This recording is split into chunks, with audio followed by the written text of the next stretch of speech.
And tonight's National League Division Series coverage on TBS is presented by BlackBerry. The Philadelphia Phillies, 4 consecutive playoff appearances, back to defend their National League pennant against the Cincinnati Reds. 15 years on the outside looking in, back in the playoffs for the first time since 1995. And hi, everybody. We welcome you from Philadelphia. Brian Anderson along with Joe Simpson. Great to have you with us. This is Game 1 of the NLDS. And Joe, for the Philadelphia Phillies, the reigning NL champs, this is a ball club kind of known for its offense. But this year, it's been their pitching, and specifically their starting pitching, that's in the headlines. They've got 3 guys for this postseason that is the envy of baseball, Brian. 3 aces: Halliday, Hamels, and Oswalt.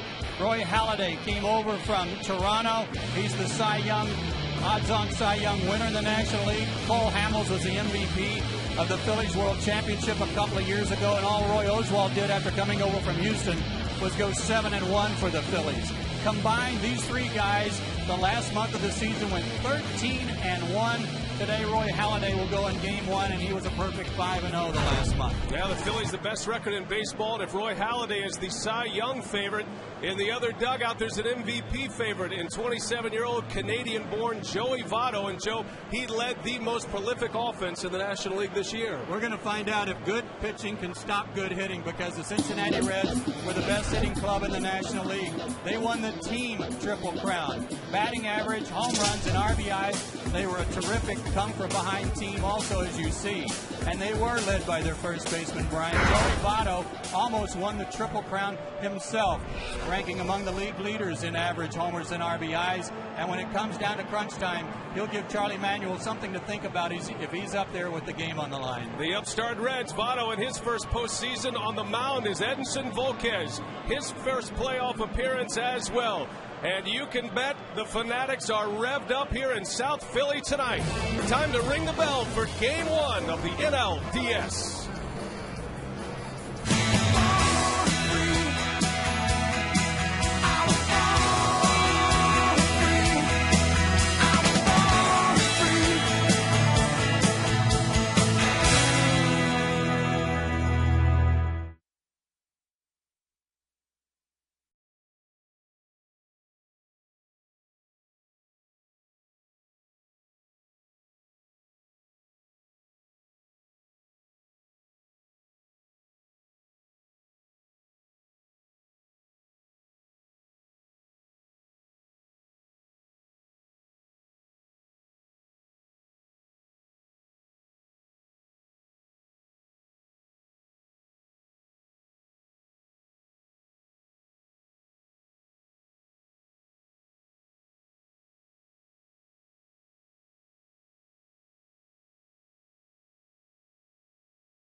Tonight in Philadelphia, you see a lot of clouds up above. It's 61 degrees. It has that feel of fall as we get set for game one of this National League Division Series.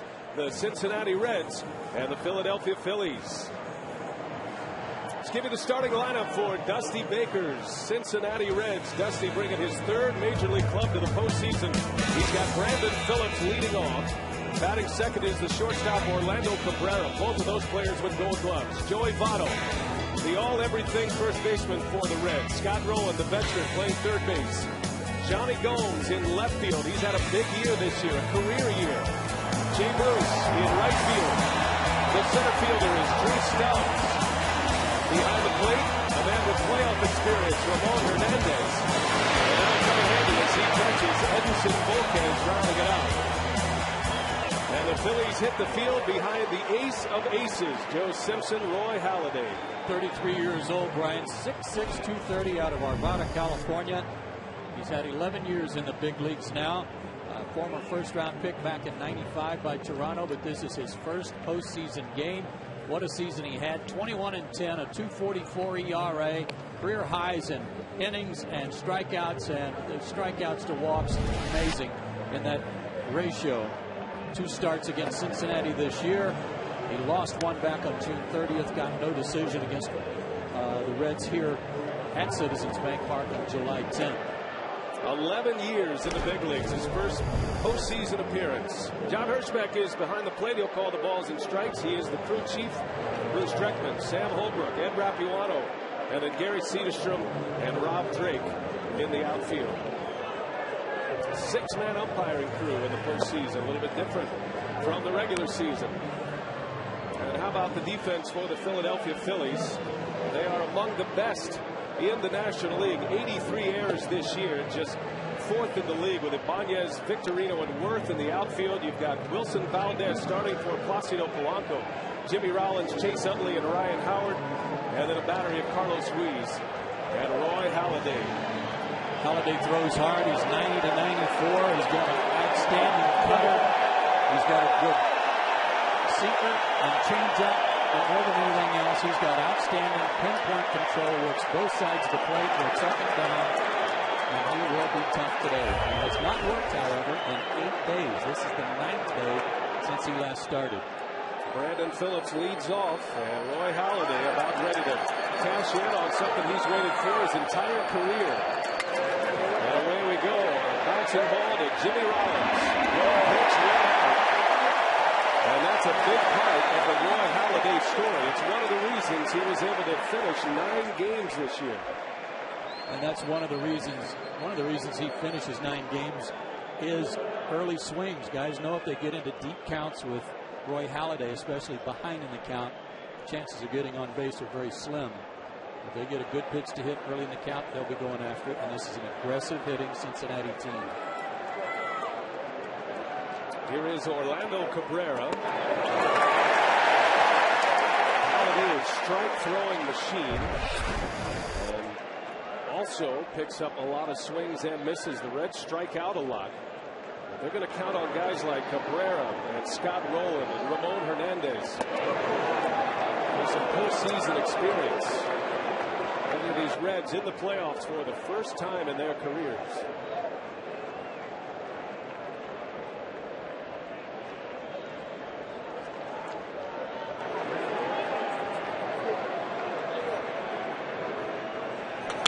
Cabrera's another guy that puts the ball in clearly. Has a low walk total.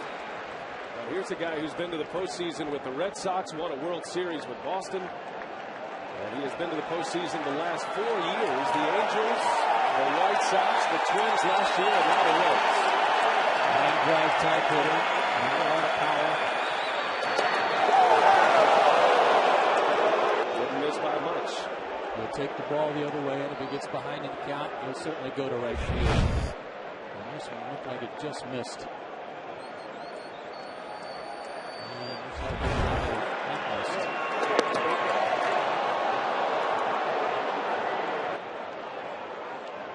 Now Cabrera bothered by an injured oblique toward the end of the year. Back and healthy.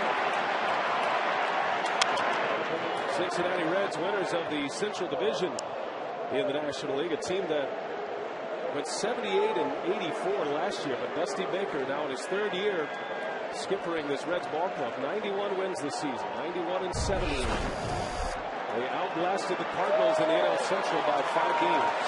Snapped the string of 9 straight seasons of losing records. Last winning season for the Reds, 99. The last playoff appearance, 95. Long run for Victorino. 2 gone.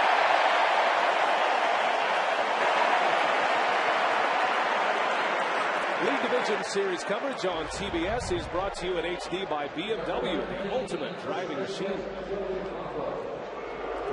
No stranger to postseason play here in Philadelphia. 4th consecutive playoff appearance for the Phillies. A World Series title in 08. They finished the season on a string of 123 straight sellouts. And certainly packed in here today. And high expectations in Philadelphia with his team this year. Joey Votto breaks his back on the first offering from Halliday. Joey Votto's a good low ball hitter. He likes to hit the ball to left center field. He's not just a dead pull hitter. MVP candidate indeed. He hits the ball to all fields. How about these numbers? A 369 mark with runners in scoring position and huge numbers late in the game. Votto bangs one out to Chase Utley. A 1-2-3 start for Roy Halladay.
Game 2 of our triple header of postseason baseball today. Saw the Rangers beat the Rays earlier today. Here's the lineup for Charlie Manuel's Phillies. Jimmy Rollins, the switch hitter, leads off. Shane Victorino right behind him, the center fielder. Batting third, Chase Utley. And then it's Ryan Howard at first base with Jason Worth, the right fielder, followed by Raul Ibanez in left. Bottom of the order is Carlos Ruiz, Wilson Valdez starting for Placido Polanco, and Roy Halladay rounding it out against Edinson Volquez. Volquez making his first career postseason start. His numbers. Sorry, Brian. 27 years old, 6 feet 210 out of the Dominican Republic. Came back from Tommy John surgery that was performed August 3rd of 2009. In the air, shallow center as Rollins flies out to Drew Stubbs. Volquez finished 4-3 in 12 starts, but it was his work late in the season that really persuaded Dusty Baker to make him the starter for Game 1. His last 4 starts, he went 1-1 with a 1.95 ERA and struck out 31 batters in 27 innings. And over that stretch, right-handers only hit 135 against him. When he gets ahead in the count on you, he pretty much puts you away. Only 1 hit on an 0-2 count this year in 12 starts. Well, for most of the year, the Reds were without that lockdown ace. We talk about the aces of the Philadelphia Phillies with Halliday and Oswalt and Cole Hamels. But Volquez returns from the surgery, came back 11 months after the surgery. They weren't sure what they were going to get out of Edinson Volquez, but his elbow is intact, and he is throwing like he did in 08 when he was a 17-game winner and an all-star for Dusty Baker. And suddenly Baker had his ace, and that's why he gets one in this LDS. Well, he's got a great arm, and now that it's healthy, I mean, he's got a fastball in the mid-90s, and you can see his progression after he came back from the surgery is drastically better in the last month. There's no question about his stuff. Volquez, some of the best stuff in the big leagues with the fastball, the breaking ball, has a great changeup. He actually can be as effective against left-handed hitters as he is against right-handers. Question is, what will his command be like coming back from the Tommy John ligament replacement surgery? That's key for his game today. If he can spot his fastball again in the mid-90s, that last pitch to Victorino at 97. If he can work in and out with it, he's going to be mighty tough himself. His last start was way back on the 28th of September. So he's had a lot of rest. 6 innings against Houston. 7 days rest for Volquez as Victorino goes down the line, a fair ball, and will go to the wall. Victorino will settle for a double, the spark plug in his Phillies offense. Had it right away in the 2010 postseason. He's been a tremendous postseason hitter for the Phillies and gets this one off to a great start, going the other way. Likes the ball up and away, but he got behind in the count and decided he'd go the other way with that pitch. Victorino's 34th postseason hit. That's the most in franchise history. He was tied with Mike Schmidt until that double. And the Phillies with a man at second in scoring position for Chase Utley.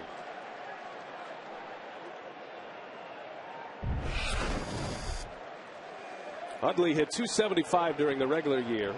16 home runs, 65 runs batted in. A down year for Chase Utley, but an injury-plagued year as well.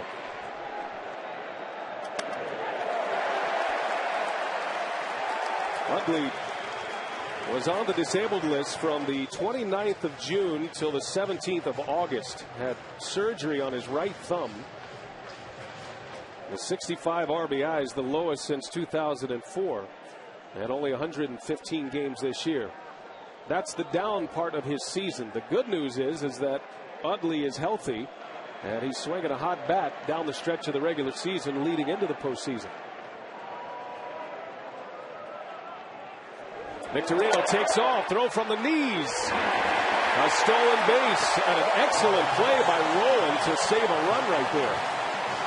Sure was. Hernandez didn't bother to get to his feet, and he's got a good arm. He's thrown out 31% of base stealers this year. But Victorino, a walking lead. In the throw, a short hop. Rowan saved a run with that grab. So Victorino right away making things happen for this Phillies offense. The agitator of this Philadelphia lineup. Phillies led the major leagues in stolen base percentage for the 4th straight season. 34 bags this year for Victorino. And a big steal early. Now the Phillies with a runner at third base. And just one out, it forces the Reds infield in against Chase Utley.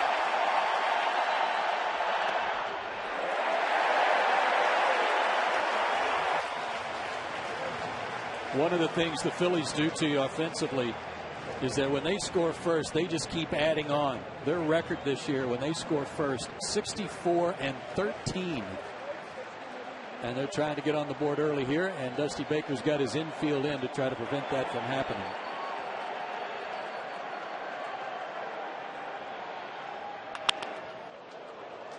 3-0 changeup. I think he knew that Utley might be hacking there.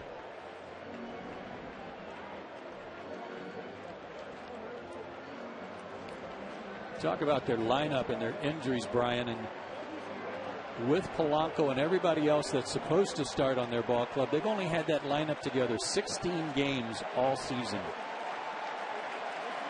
And this particular lineup with Wilson Valdez in there just twice this season. As Utley sends one to right. Jay Bruce, one of the best arms in baseball, but Victorino very fast. And the throw to the plate, Victorino scores, and the Phillies strike first on a sacrifice fly at an RBI from Chase Utley.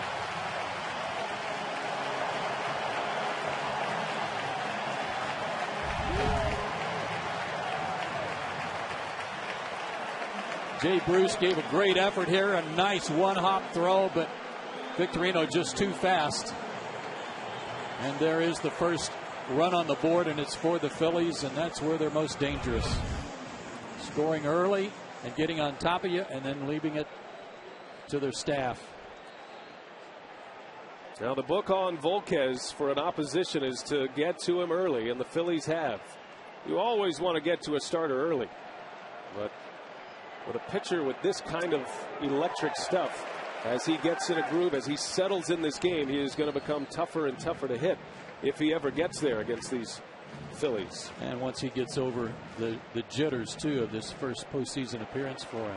And we saw there the shift put on for Ryan Howard.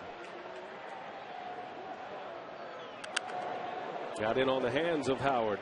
I think it's just going to be a very interesting series, Brian, from this standpoint. Because of the pitching for both sides, this could be a very low-scoring series, as it was when they had a 4-game series right after the All-Star break. Or with the firepower both teams have, it might be high-scoring. Because these are small ballparks, and they've got a lot of power in both lineups. Now the Phillies won 5 out of 7 from Cincinnati this year. 4 of the 7 games were extra inning games. Philadelphia swept the Reds in this ballpark this season. As Howard lifts one in the air. Johnny Gomes coming in, and he makes a catch to end the inning. But the Philadelphia Phillies strike first, an RBI from Utley, and it's 1-0 as we go to the second.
Of this division series, I'm David Aldrich. Now, a lot of people outside of Cincinnati may not have seen the Reds a lot this year as they made the playoffs for the first time since 1995. But this is a team that was built primarily through the draft. Obviously, Joey Votto is well known. He got drafted first in 2002. But since then, pitchers Travis Wood and Homer Bailey, outfielders Jay Bruce and Drew Stubbs, phenom pitcher Mike Leake were all taken in the Reds organization, and all since 2004. GM Walt Jocketty said he had to change the culture of this team that hadn't been in the postseason in 15 years. Bruce said that he didn't really want to criticize former teammates, but he acknowledged Jocketty may have had a point. He told me yesterday it was almost like we were going out to play not to lose instead of playing to win. Brian? All right, David, thank you. And Walt Jocketty has put the pieces back together. And David talked about the draft, Joe, but he's also brought in some of his former employees from the St. Louis Cardinals, like the man at the plate, Scott Rowland, who has been a big part of this resurgence this year. It was kind of a quiet trade last year from the Toronto Blue Jays. It went under the radar, but how good has Rowland been for the Reds this season? Well, it was a deal that raised a lot of eyebrows because of the cash that was going to be needed to take care of Scott Rowland's contract and the fact that he had been often injured. He was traded for Edwin Encarnacion. But Scott Rowland's a 7-time Gold Glove winner, and he's been to the postseason. He's a real gamer in every sense of the word, and he was a kind of presence that this ball club needed in their locker room, too. He is a great leader by example, if no other way. Rowland, the former Philly, gets roundly booed every time he's introduced here in Philadelphia, as Halliday strikes him out.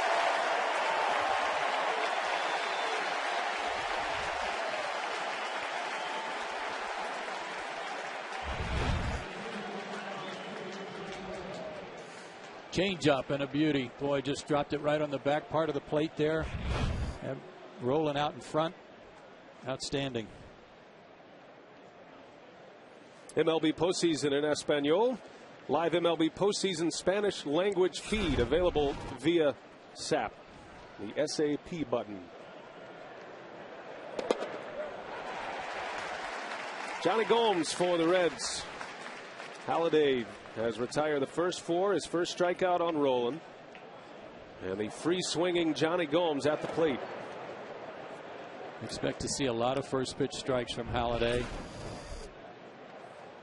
It makes the hitters at least a little less aggressive in terms of sitting on his fastball. It allows him to mix in his changeup and cutter. There's a cutter, and it's a beauty. Throws it hard, sometimes around 90. 88 to 90. Now this is the part of the batting order for Roy Halladay where he can rack up the strikeouts with Gomes and Bruce and Drew Stubbs. Got it on his hands, a bouncer to Valdez. 2 outs. All right, Joe, tonight's language of the game is brought to you by Foster's, and tonight we're talking Roy Halladay's strikeout to walk ratio. It's incredible when you look at the next closest guy, and that's Josh Johnson of the Marlins. His was 3.88 strikeouts to every walk, and Roy Halladay's was twice that. Amazing.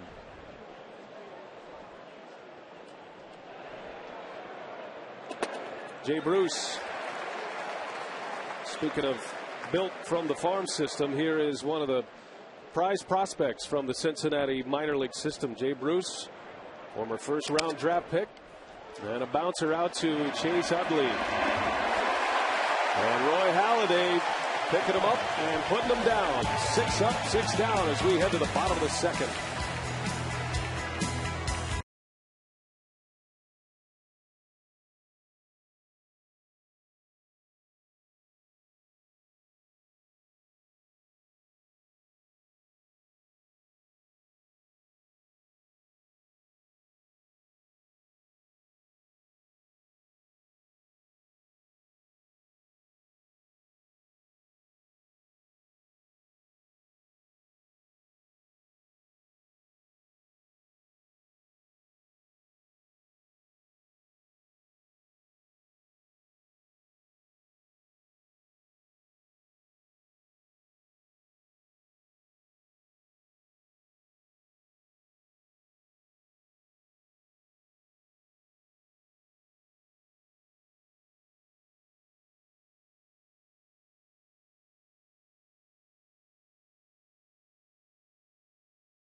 Back in South Philly at Citizens Bank Park, we head to the bottom of the second inning, and Jason Worth ready to lead off for the Phillies. Edinson Volquez surviving the first inning, giving up a run. It was Shane Victorino with a one-out double. He stole third, then scored on a sac fly. So the Phillies manufacturing a run in that first inning, which is something that they might need to do here tonight. Volquez not a guy who gives up many home runs. But it is going to be interesting to see how this series plays out in these two ballparks. The Phillies and the Reds both play in ballparks that are hitter friendly. Although you'd never know it by the numbers the Philadelphia starting pitchers have posted this year. Here's a guy that likes hitting in this ballpark. Jason Worth. That left field porch is tailor-made for him. But he's got power to all fields, likes the ball up. Out away from him a little bit. You can tie him up inside, but you better go way inside. Worth, the National League leader in doubles this year, leans out over one, and a foul ball. Now, Worth will be in the news a great deal once this postseason is over. He'll be one of the hottest commodities on the free agent market this year. Jason Worth, a free agent after a 27 home run, 85 RBI season, and a doubles machine. That surprises me. I didn't know that he had that many hits with 2 strikes. Certainly didn't know he led the league. But because of his long arms, he can reach a lot of bad pitches if he commits to them.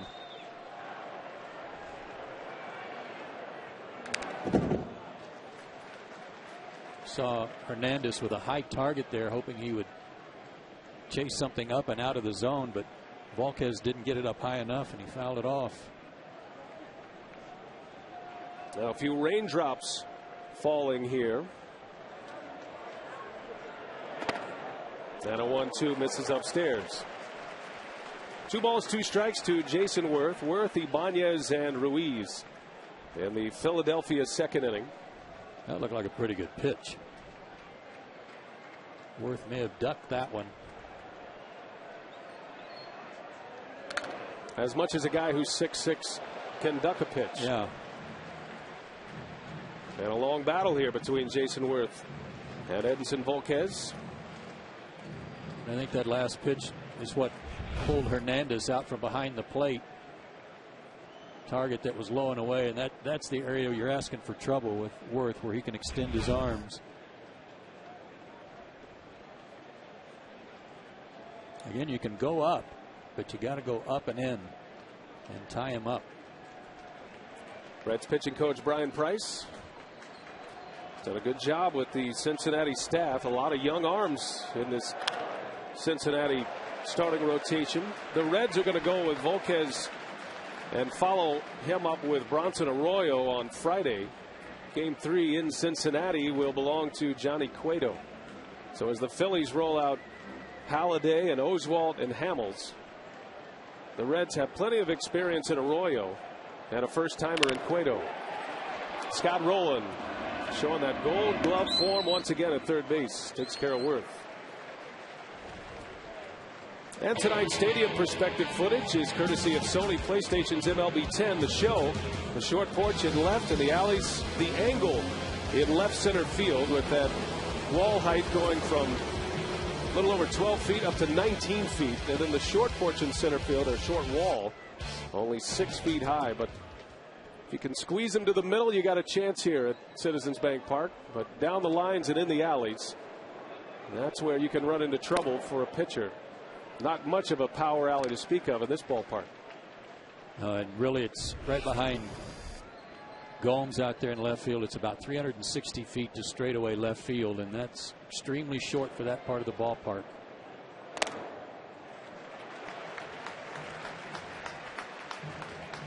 Volquez made a good pitch up and in on Worth to get him to ground out. May have even broken his back. Located that pitch nicely.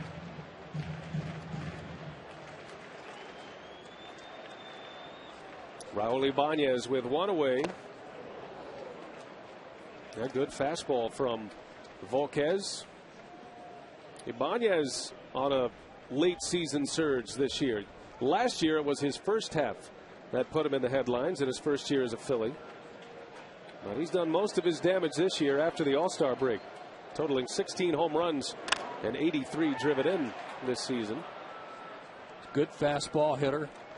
Got to mix him up on him. You'll hit the ball from line to line, especially on the fastball. 3 for 9 against Volquez, as you see. Some good numbers. But this part of their order, Brian, is the part that I think separates Philadelphia from most teams. They've got power. They've got guys with high averages. There are no weak spots in their order, even once you get past Worth.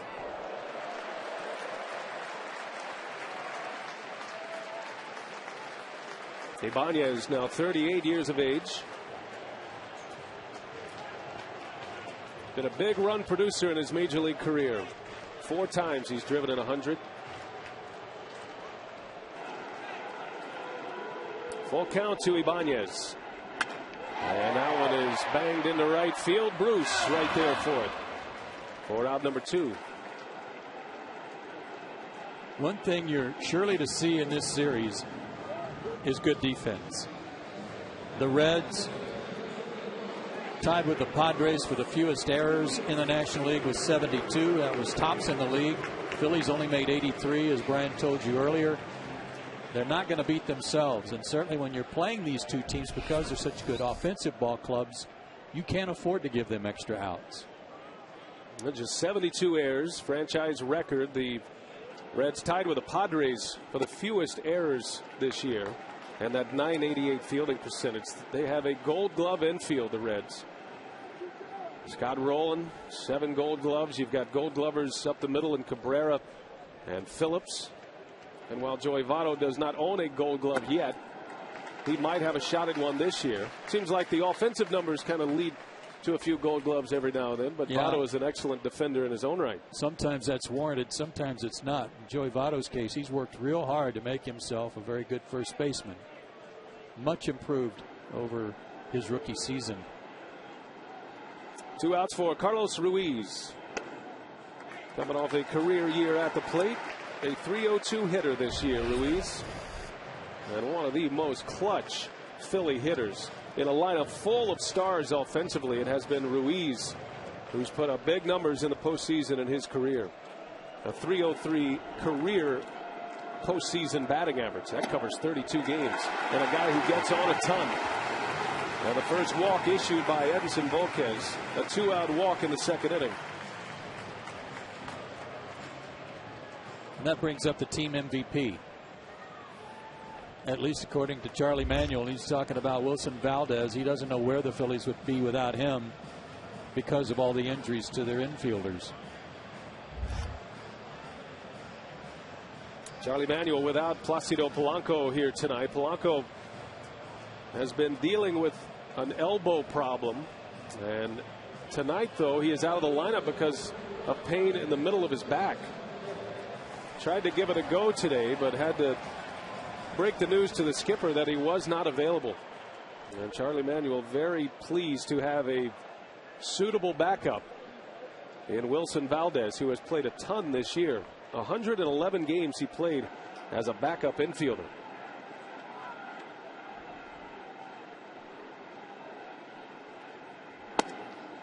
He did hit 4 home runs, but he's mostly a line drive guy. He'll try to hit behind runners, hit the ball to right field, take advantage perhaps here of the hole over on the right side. But an excellent defender with an outstanding throwing arm. Well, in a season where the Phillies had some of their stars on the disabled list around the infield, with Chase Utley in the thumb surgery, Jimmy Rollins missed a good part of the early schedule with a calf injury. Rollins lately has been nursing a hamstring problem. And of course Placido Polanco with the elbow injury and now the back. It's been Valdez getting most of the playing time. Nice play, Cabrera, and tried to do too much. Cabrera tried to shovel it over to Brandon Phillips, and everybody's safe, and the Phillies with 2 on, and Halliday coming up.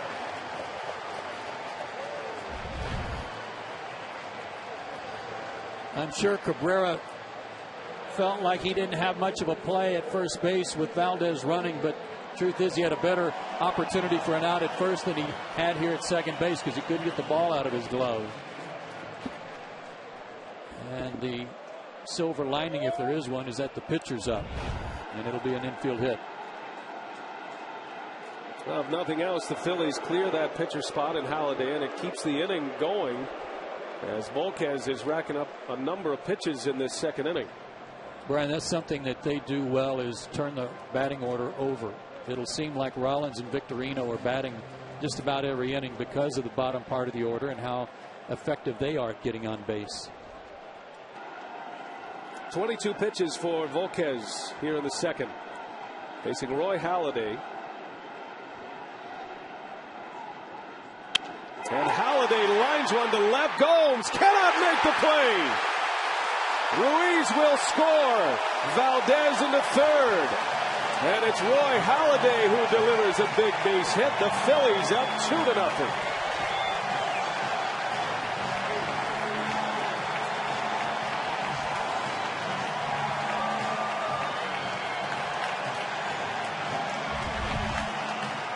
We could spend 9 innings talking about what a great pitcher Roy Halladay is. We don't have to spend much time talking about what a great hitter he is, but he did drive in 5 runs during the year and had 13 hits. And Gomes went for the catch, couldn't come up with it, and Ruiz scored easily. And the Reds very fortunate that ball did not get by Gomes, as Halladay delivers a base hit, jumping on Volquez early. Yeah, he ambushed that first pitch.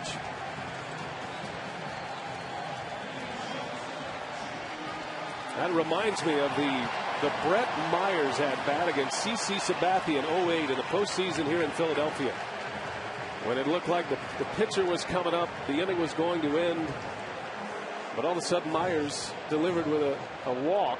About a 12 pitch at bat too, wasn't it? Something like that. And it really sparked the Phillies. It was Victorino who hit the grand slam against CC Sabathia that got the Phillies going that year in 08 against Milwaukee. Now first and third, top of the order. Here's Rollins.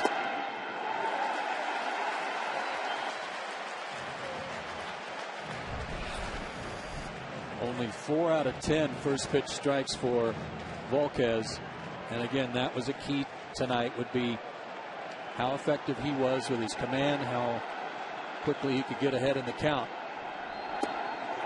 He is on the brink right now, Volquez. Dusty Baker, knowing how important game 1 of a best-of-5 series is, already has bullpen activity.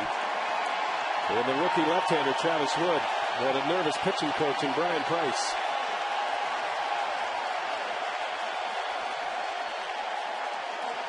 Hitters count to Jimmy Rollins.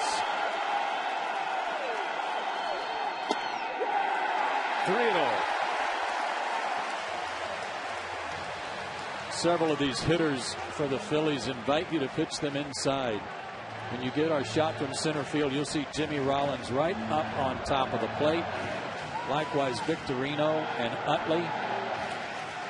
They're inviting you to pitch them in. And even when you throw a ball to the outside corner, it's like almost like down the middle to them. See if he green lights. 3-0. He takes a strike. And you see Volquez just doing all he can to pitch inside to Jimmy Rollins. He's not missing by much. John Hirschbeck, the home plate umpire. At this point, a hitter's strike zone. That one's in there. 3-2. Rollins didn't like this call, but John Hirschbeck got that one right. And he's a good ball and strike out. You know, it doesn't look like Volquez is having major control issues. He's just missing by a little. It's a big pitch for him here in the second inning. First and third with 2 away.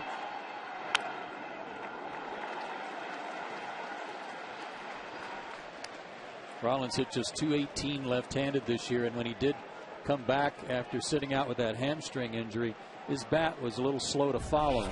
He only played in about 8 or 9 games after, right there at the end of the season, and quite frankly, with the exception of a grand slam he hit in Atlanta, hasn't been swinging the bat too well, rolling over the top of a lot of pitches. Pitch number 30 of the inning for Volquez. And Rollins stays alive.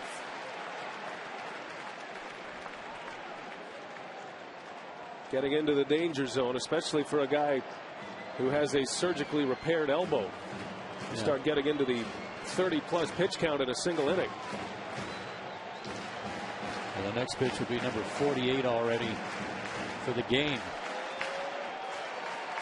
Exactly what the Phillies wanted to do to Volquez today.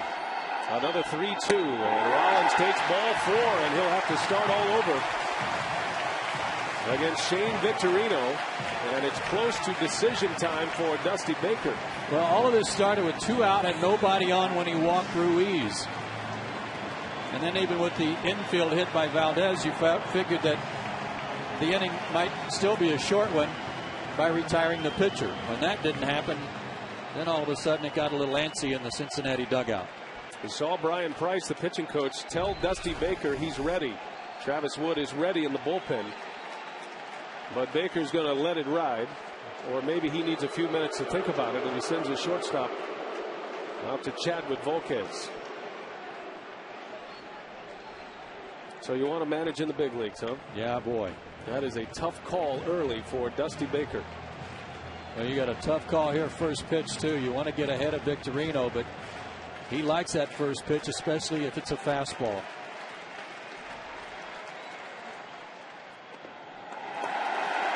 And he went with the breaking ball as a result. Look at these numbers, 367 with bases loaded.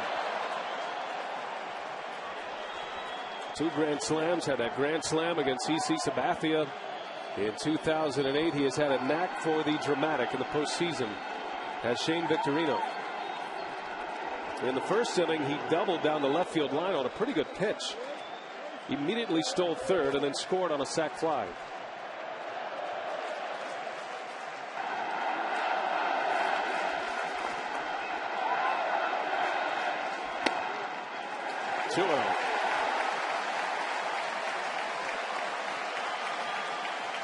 Good velocity, mid-90s. But as you said, Brian, he's just missing and pitching behind in the count with runners in scoring position in this ballpark against the Phillies is not where you want to be. Well, you'd have to think if Volquez does not retire Victorino, Baker will make the call to the pen. 2-0 the count, bases loaded in the second inning. And a strike.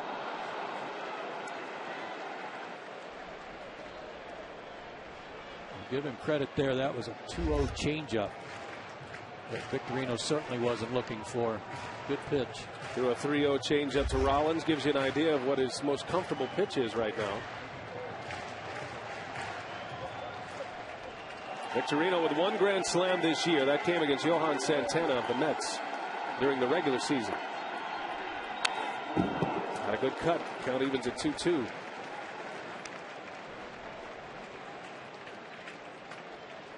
Well, there's only 1 run across for the Phillies this inning. This is a huge at bat and maybe a deciding at bat in the outcome of this ball game too. Right here, we're only in the second. Difference between doing some damage control if you're Volquez and having a big inning if you're the Phillies.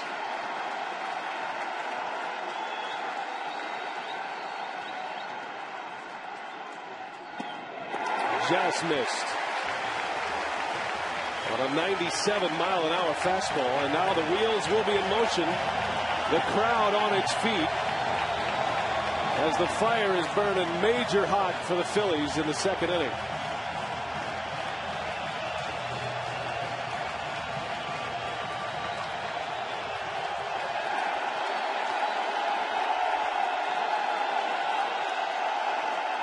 It's tough on outfielders on fly balls with the right hankies out.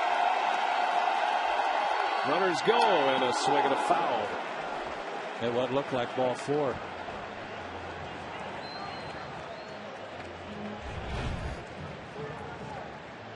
Target was away, but the pitch was way inside.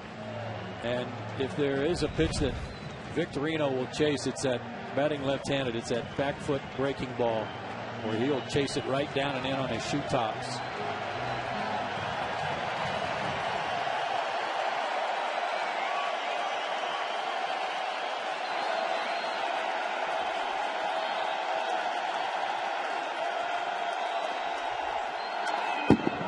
stays alive. Roy Volquez in a grind here against the Phillies. 55 pitches already. Halliday has retired 6 in a row to start this game, just 22 pitches. And it was Halliday's RBI single that gave the Phillies a 2-0 lead. One breaking ball fastball. Got away with a fastball away there that he fouled off. Again, Victorino, good fastball hitter. Pitch number 39 of the inning. Runners go. Victorino into center field. Now fall, a base hit. 1 run is in. Halliday right behind him. Victorino delivers. A 2 RBI single, and the Phillies have a 4-0 lead. And that is going to do it for Edinson Volquez.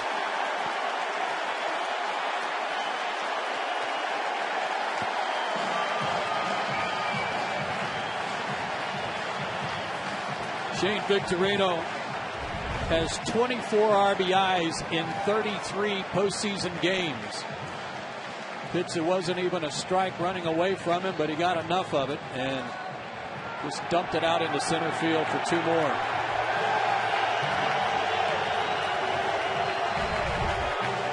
Volquez will have to wait for another day. A pitching change early. The Phillies 4-0. We'll set up the new hurler when we come back.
Season at November. TNT and Conan premieres November 8th right here on TBS.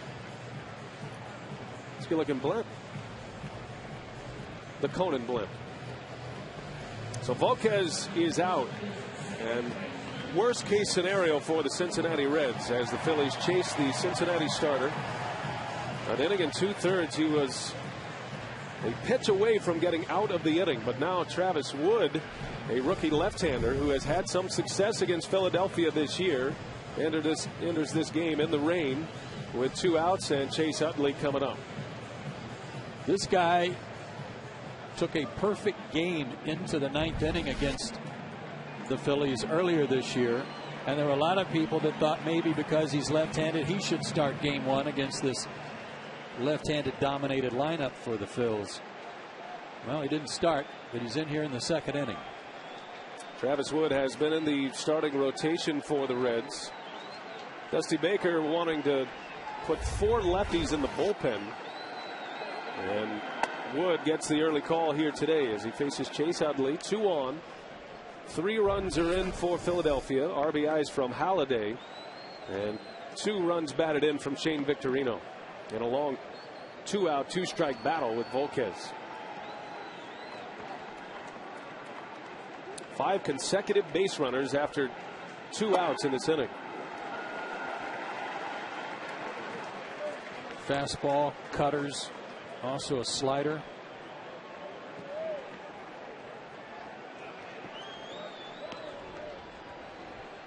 Fastball from 89 to 93.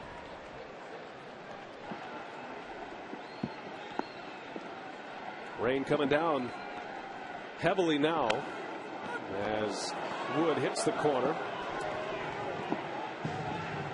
Now we're being told this rain, this current cell, I know you're a part-time weatherman, Joe, but it's only going to be here for a half an hour.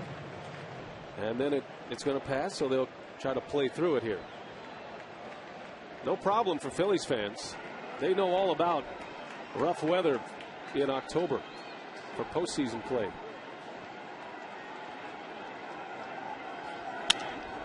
Bouncing ball to Phillips. And the nightmare second for the Reds ends as the Phillies put 3 on the board, all with 2 outs. Started by Halliday. That's 4-0 Philadelphia as we go to the 3rd inning.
Well, that's a good sign. There's a rainbow. That means there's sun somewhere in Philadelphia. And a pot of gold for the Phillies in the bottom of the 2nd inning with 3 runs on 3 hits, chasing Edinson Volquez. And now the task for the Reds to try to figure out Roy Halladay. He's retired the first 6, has a strikeout. Took him just 22 pitches to get through the first 2 innings. And he's already ahead of Drew Stubbs, 0-2.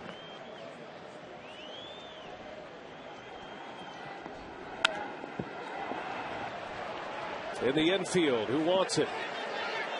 It'll be Valdez and Howard come together, and the much taller Ryan Howard makes a catch for out number 1. If that was going to be a jump ball, I think Ryan Howard would win just about every time.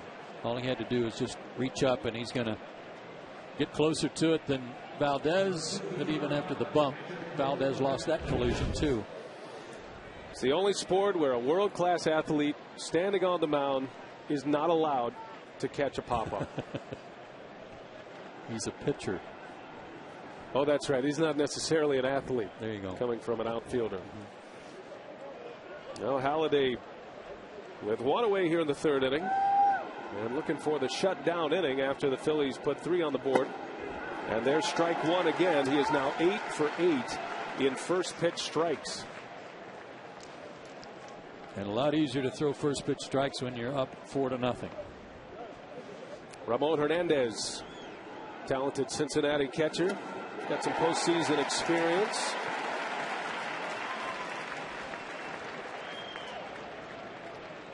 going to be a tough road for the Reds hitters, but again, this is an outstanding offense and a very good come from behind team and a quick strike team. But they got to have some base runners. That is a fair ball, and Ruiz makes the play on Hernandez.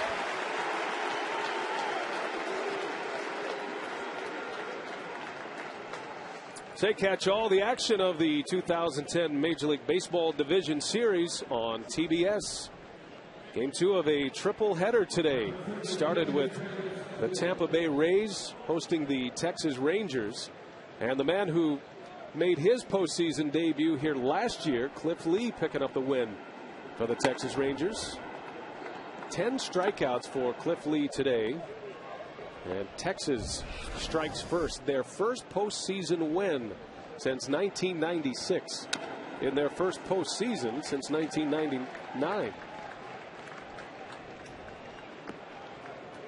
Cliff Lee went 7 innings, just 1 run, struck out 10. David Price with 6 2/3 today. They gave up 9 hits and 5 runs. Driven into right field. Worth right there. For Travis Wood, the Cincinnati pitcher, has the best bolt of the night so far. But it's another 1-2-3 inning for Big Roy.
Game 1 of the NLDS, Phillies and the Reds. Roy Halladay has retired the first 9 on the mound for the Phillies. Meanwhile, offensively, Philadelphia with 3 in the second after scoring a run in the first. 4-0. Ryan Howard leads off against the young lefty, the rookie Travis Wood.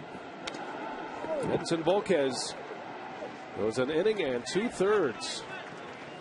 You were talking about Cliff Lee a minute ago. This guy's from Arkansas, Travis Wood, and you say he works out with Travis Lee somehow in the wintertime. Yeah, they're good buds in Arkansas, live close to each other as Wood strikes out Ryan Howard. Well, he was the Southern League Pitcher of the Year last year, had an ERA under 2, and the Reds Minor League Pitcher of the Year. Not overpowering, but good control. Again, fastball, cutter, and a slider. 23 years of age, from Alexander, Arkansas. Former second rounder of the Cincinnati Reds. He was in that 2005 draft. And he's getting his turn in the spotlight here, trying to settle this game down for Cincinnati.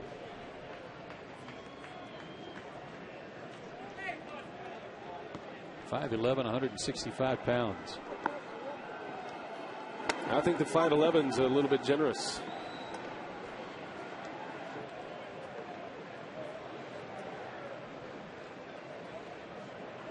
One thing's for sure, he's come in throwing strikes. So Jason Worth had the key at bat in that second inning, even though he was put out on a ground out. It was a 9-pitch at bat for Jason Worth, kind of set up the rest of the inning. Volquez retired the first 2 hitters and then could not get out of the inning. 5 consecutive base runners, 2 walks and 3 hits as Wood rings up Jason Worth. Back-to-back strikeouts here in the third. One of his favorite pitches is a backdoor cutter. That one came across the heart of the plate. But if you give up on a pitch away a little bit that you think is going to stay outside, you're going to pay the price. Worth did there. Now, Travis Wood and Mike Leake, the 2 rookie pitchers for Dusty Baker this year. Mike Leake has a shoulder injury and he is not on the postseason roster, but in the first half it was Mike Leake who was a big surprise in the Cincinnati rotation and a big reason why the Reds were able to stay in the race in the National League Central. In the second half of the season it was Travis Wood.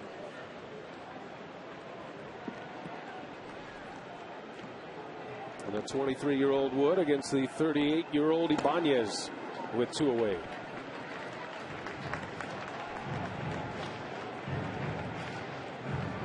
It's a pretty tight strike zone tonight from crew chief John Hirschbeck. That one's hit well. Back is Bruce over his head. It bounces off the wall. Ibanez is going to challenge him here. And the throw is late. That's a double for Ibanez. And more 2-out trouble for the Cincinnati Reds.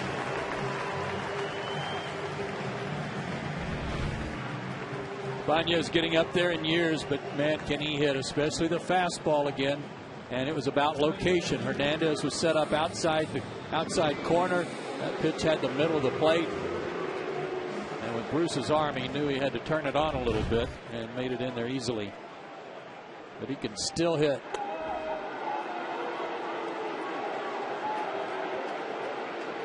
Now Cincinnati will pitch around Ruiz to face Wilson Valdez. Base runners are usually what you try to avoid in this ballpark with so much home run clout in both of these lineups. But Dusty Baker is going to take his chances with Wilson Valdez as opposed to Carlos Ruiz, who had the key walk in that second inning that sparked the 2-out rally. Ruiz is so good with runners in scoring position, and especially with 2 out in that situation.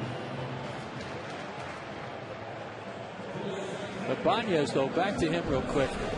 He had the real good first half last year, and then a bad second half and a bad first half this year, to the point where the Phillies thought, well, you know what, he may be used up. It was basically a whole year of poor hitting by Raul, and he got to turn around the second half, and he's still hot.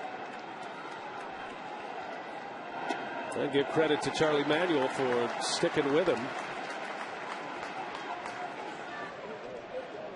And it's Ibanez 2-out double that has Travis Wood in trouble here in the third inning.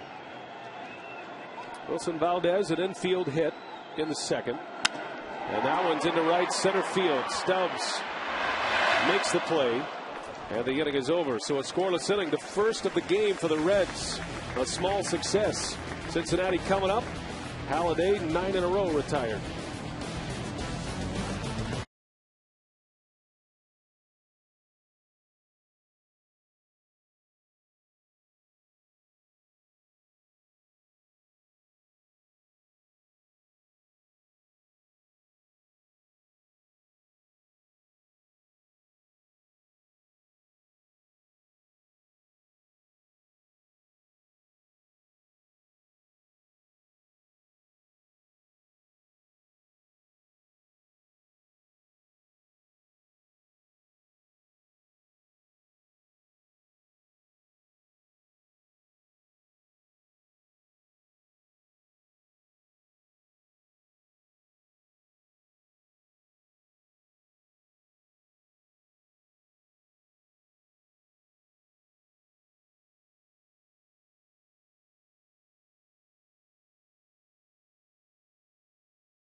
Joe, you know what's big, orange, and requires lots of hot air?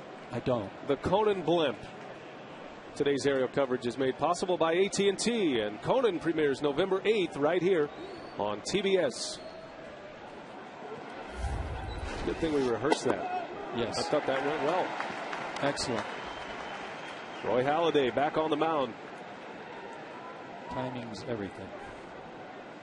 Top of the Reds order with Brandon Phillips, Orlando Cabrera, then Joey Votto.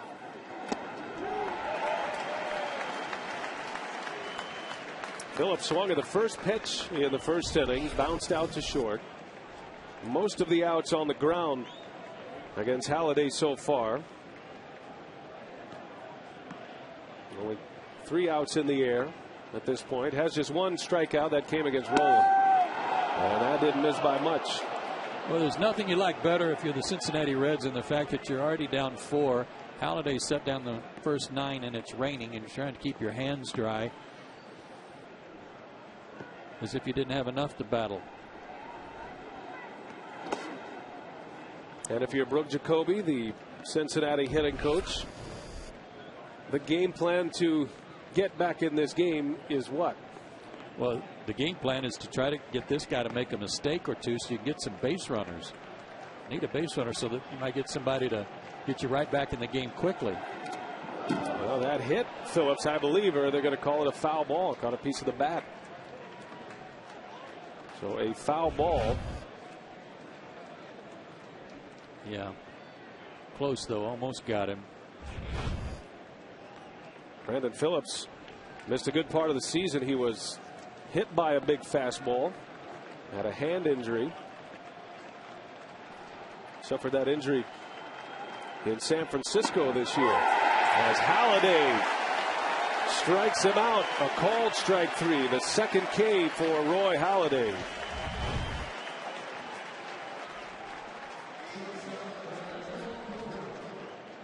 Fastball tailing back. Looked like Phillips gave up on it, thinking it was high. But 10 for 10 in first pitch strikes. He is dictating to every hitter that comes up there. Well, last year the Phillies had Cliff Lee starting game 1, making his first postseason appearance. This year it's Roy Halladay, and Halliday is rolling along a lot like Cliff Lee did last year. Lee went the distance against the Colorado Rockies in game 1 of the LDS last year. And a series that the Phillies would win in 4 games on their way to the World Series. 0-2 on Cabrera. Man, oh man. Roy Halladay locked and loaded here early. His 3rd strikeout. Brian, I know it's been a few days since he pitched, and this is the 9th day. But folks around the Phillies camp said that in his last start against Washington, it's his last start of the year, and he still pitched a complete game, went 9 innings. And they had already clinched the division title. A 2-hit shutout against Washington, no walks, 6 strikeouts, and everybody said it might have been the best game he pitched all year outside the perfect game. Had the perfect game against the Marlins in Miami at the end of May. As if Halliday was just dialing it up for the postseason in his final regular season start. Joey Votto. That gives you an idea of the stuff of Halliday. Votto's a good fastball hitter. And he's late on a 91-mile-an-hour fastball. And he was the first time up, too. Remember, he broke his bat on the first swing and then jammed him on a ground ball to second. He's trying to tie him up inside. Let's see if they stay in there. On the ground. Long throw from Rollins, and it is a good one. A cannon from Jimmy Rollins. A 1-2-3 inning. Halliday continues to deal. We head to the bottom of the 4th.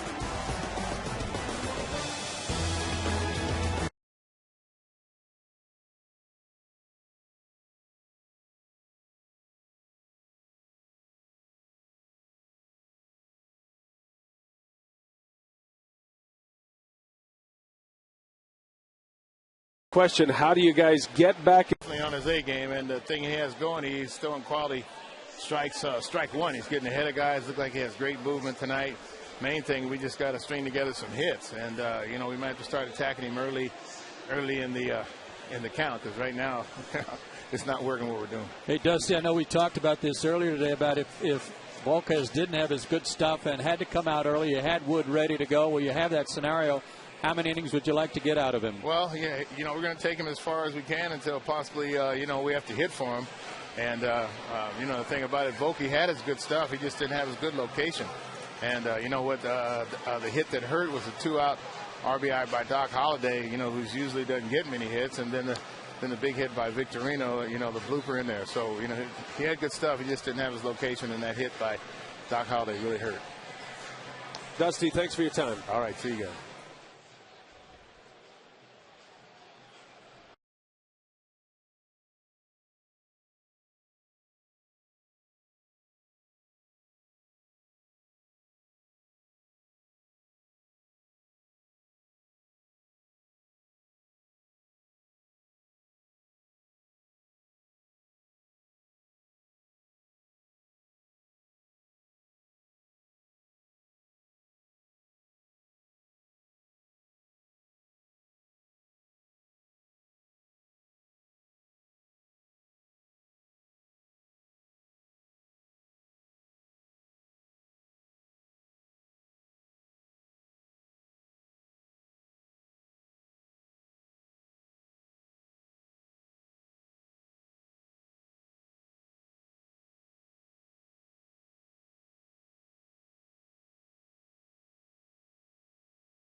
Todd Corner at MLB. Companion coverage of every MLB postseason game.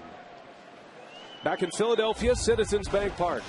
Game 1 of the NLDS, Phillies and the Reds, and Roy Halladay got a big ovation when he was announced to lead off this 4th inning, as well as he's pitching, having retired the first 12 in this game. Halladay's base hit really opened it up in the 2nd inning for Philadelphia. An RBI single from Roy Halladay gave the Phillies a 2-0 lead, and Bugs Bunny would be proud, and he kind of has the Bugs Bunny swing and miss changeup going, does Roy Halladay. Sure does. On the run is Bruce, and he's got it in foul territory.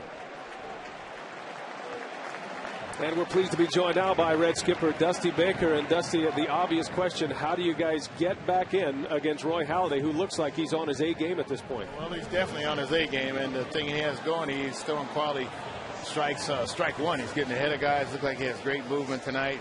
Main thing, we just got to string together some hits, and you know, we might have to start attacking him early in the count, because right now it's not working what we're doing. Hey, Dusty, I know we talked about this earlier today about if Volquez didn't have his good stuff and had to come out early, you had Wood ready to go. Well, you have that scenario. How many innings would you like to get out of him? Well, yeah, you know, we're going to take him as far as we can until possibly, you know, we have to hit for him. And, you know, the thing about it, Volquez had his good stuff. He just didn't have his good location.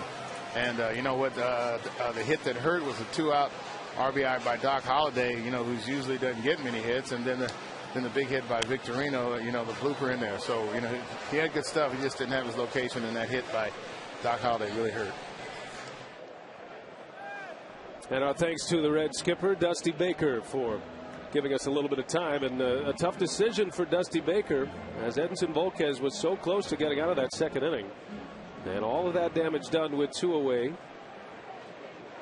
4-0 in this ballpark typically doesn't look like much. Runs can be easy to come by, but with Roy Halladay on the mound, it looks like a mountain at this point for Cincinnati.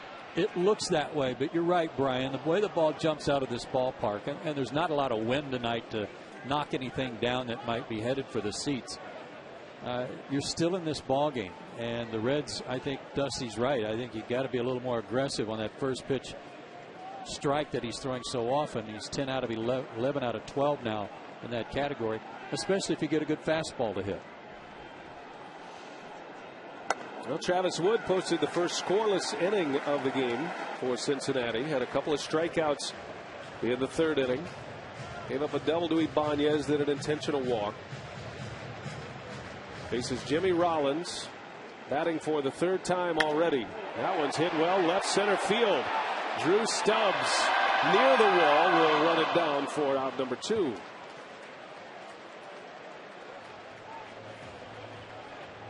Well, we're keeping an eye on Jimmy Rollins tonight. He has the hamstring tightness. Came back at the end of the year. Said he's okay. Said he's 100%, but he hasn't really had an opportunity to unleash and to do a lot of running. But that'll certainly be a big question for Charlie Manuel as this series and this postseason continues for Philadelphia. Well, he's a vital part of their offense, especially with the running game. And we noticed something on the base hit by Victorino. Now, this was a 3-2 count, and Rollins is running from first. And he's not really sprinting, but this little ball dunked in there, and that's normally a pitch that or a swing that he usually goes first to third easily on, and he only made it to second base on a full count with 2 out. I think that gave us a pretty good indication that he's far from 100% running-wise. Yeah, might be something to pay attention to. With that said, we asked Charlie Manuel about his health status, because the decision to put him in the leadoff spot in the batting order depends on Jimmy Rollins' ability and willingness to run. I mean, speed is part of his game. The Phillies are already without Placido Polanco. Not sure how long he's going to be out. The day off tomorrow will certainly help the Phillies in that regard. But they're already a man down in their infield. Everybody understood how and why Charlie Manuel chose the longer series, the 8-day series, because of his 3 aces. He could use them and no one else if need be if he went to a game 5. But it also was an advantage for Dusty Baker in his bullpen. If he had to use some guys, say go to his bullpen in the 5th inning or 6th inning and use some guys, well, then they would get a day off for his bullpen too. What he hadn't counted on was having to go to the bullpen in the second. Victorino skies one out to Stubbs. And a 1-2-3 inning for Travis Wood. He has settled this game down for the Reds. Cincinnati coming to bat against Halliday.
Sellout crowd at Citizens Bank Park in Philadelphia. Scott Rowland leads off against Roy Halladay.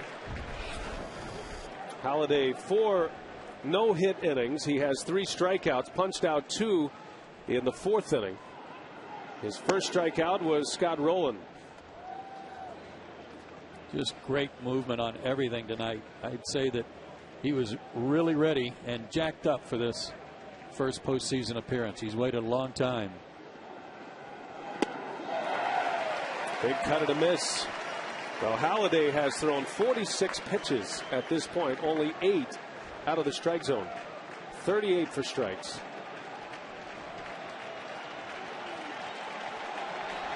And getting a lot of swings and misses as Rowland lays off.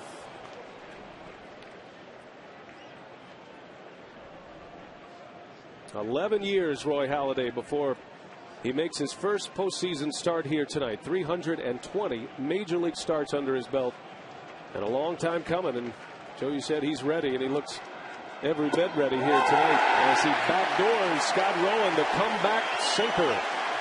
And another strikeout for Halliday. That's number 4.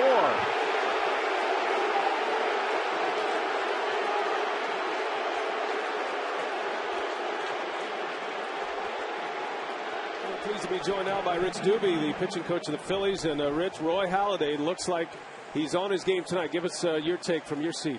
Well, he's been commanding everything very well so far, and hopefully that will continue. But we got him a little cushion, and you know, he's pretty good when he gets a lead. So again, he'll continue to pound the strike zone and see where we can get. Rich, this is Joe, and outside of the perfect game down in Florida, I was told his last start against Washington, the complete game 2-hitter, may have been the best game he pitched all year leading into this. Well, he's had a lot of good ones, but the game in Washington was very good. I think getting a little extra rest and us getting close to getting in these playoffs has done a lot for him, and he seems pretty fresh right now. As Rich Doobie, Philadelphia pitching coach, we appreciate his time between innings, and they're on their feet again. As Halliday has Gomes in an 0-2 count.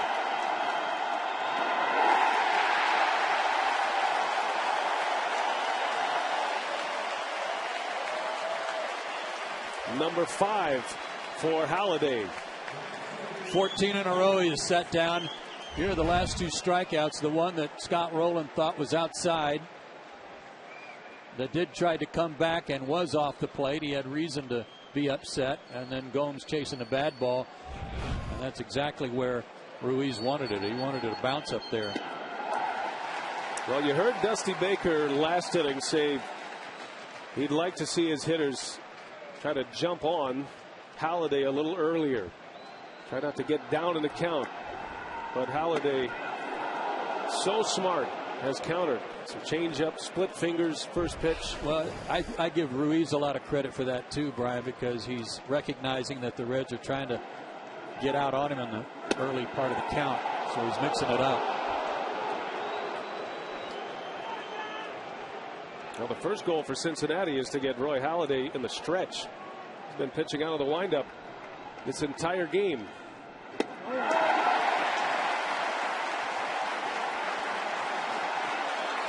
Good breaking ball there. He hasn't thrown a lot of them, but that was a beauty.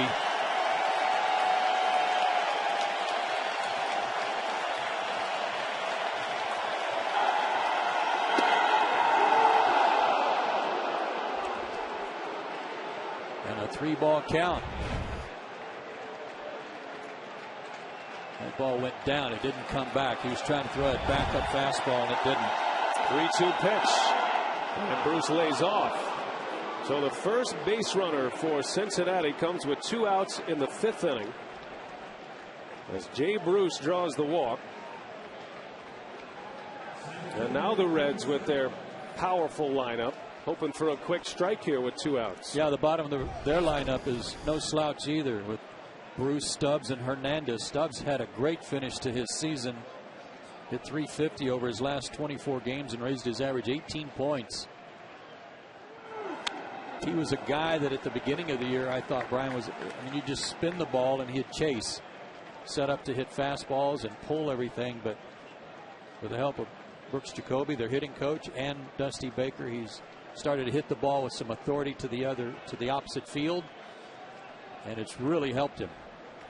22 home runs during the regular season, and that goes along with 30 stolen bases. He is a power speed threat, Drew Stubbs, just his 2nd year in the major leagues, and he was on a fast finish during the regular season as well from August 1st, hitting over 300. And there was a time there for Cincinnati. The Reds made a deal for Jim Edmonds, who was unable to go in the postseason with an Achilles injury. That Stubbs' playing time was in question. And just as they brought Jim Edmonds in a trade with the Milwaukee Brewers, Stubbs got hot, and it ended up being a no-brainer that Stubbs not only became the everyday center fielder down the stretch for the Reds, but also the starting center fielder for the postseason. And can really run. And at this stage of Jim Edmonds' career, Stubbs is actually a better center fielder. Ball and 2 strikes. And a bouncing ball out to Rollins. Hitting over. Perfect game lost. No hitter still intact. 4-0 Phillies.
Tonight's National League Division Series coverage on TBS is presented by BlackBerry. 4-0 Phillies. Brian Anderson with Joe Simpson. And it might be time to start calling your friends, because Roy Halladay has 5 no-hit innings and has some serious swing and miss stuff at this point. His stuff is certainly not out of the question for him to maybe go 9 this way, because the way his ball is moving. What a start for him in his first postseason outing. Halliday with 5 strikeouts. Travis Wood has come on and pitched well in relief. Edinson Volquez, speaking of swing and miss stuff, he's the guy you expect a lot of swings and misses, but just 2 swings and misses from the Phillies. And Volquez inning in 2/3. It was a quick exit for the Red starter. But Wood has posted 2 scoreless innings after he got out of the mess in the second.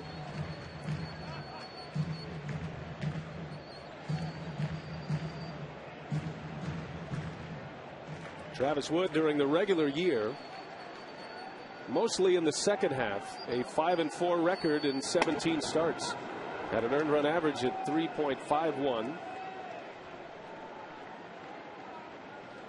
And when you needed strikes, he's the command type pitcher that Dusty Baker called on. He's been very impressive here.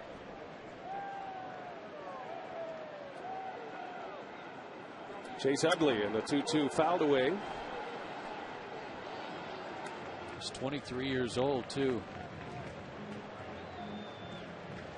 Those Southern League numbers last year when he was the pitcher of the year in Double-A in that league, he was 9-3 with a 1.21 ERA, 121. Now, Utley was his first hitter, so he has gone through the batting order now as Utley sends one high in the air to right. Back is Bruce, shading the raindrops from his eyes, and he makes a catch for out number 1. He put his glove up. I'm saying I don't see any sun out right now, but the rain coming down on Jay Bruce. Might have been shielded. See the shadow on his face. Might have been some lights there too that he was trying to block the glare on. Is it still raining? Because I don't see the drops. Maybe we've found our window, Joe. Yeah. The weather window is here. Yeah, maybe you're right. Just shading from the lights, not the raindrops coming down. One gone for Ryan Howard. Howard is 0 for 2. Wood struck him out his last time up. That one's hit well. Deep center field. But the wind knocks it down. Stubbs has to make a basket catch, as the wind is really picked up here. I wondered where he was going, because from our vantage point, that ball was headed to the right side of the 401 mark. Stubbs was running to the left side of the 401 mark and realized this ball was coming back toward right center and dying, and had to make a quick adjustment. There is some wind now. Starting the flags out, going across from left to right. Well, we were here last year for Game 1 against the Colorado Rockies in the division series, and the wind was blowing up to 40 miles an hour. The Phillies outfielders had no trouble, but the Rockies outfielders did. And you go back 2 years in this ballpark, the way the winds and the jet streams come across, it was the Milwaukee Brewers who struggled in the first game of the division series back in 08.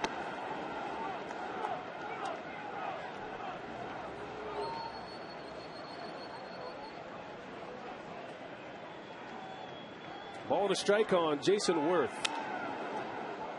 Count goes to 1-2.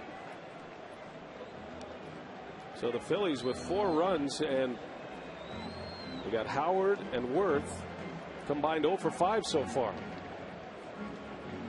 Phillies went 23-7 after September 1st to put away the division, and they did it largely without Utley and Howard being hot hitters, and they're 0 for tonight, yet they still lead 4-0. We head to the 6th. Halliday back on the mound.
Series title when they visit Target Field in Minneapolis to face the Twins in Game 1 of the ALDS. Ernie Johnson with Ron Darling, John Smoltz, and Craig Sager. Yankees Twins next on TBS. Well, you know that'll be rocking at Target Field. First playoff game of that brand new venue. Weather's supposed to be good too, clear and very comfortable. Now the story right now is Roy Halladay, as Ramon Hernandez sends one in the air. Jason Worth, and one away in the 6th.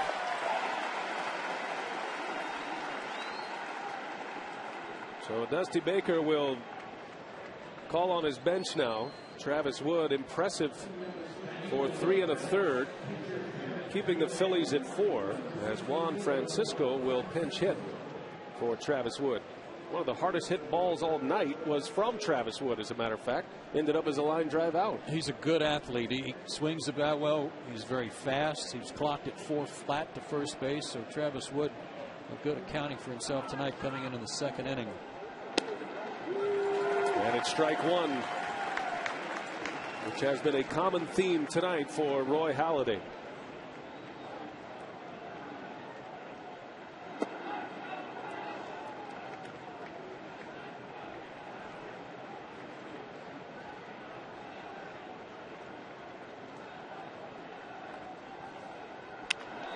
Back up the middle. Ranging over is Rollins in time. 2 away. 2 up, 2 down for Roy Halladay in the 6th inning. Don't forget Conan coming in November. Today's aerial coverage made possible by AT&T. November 8th.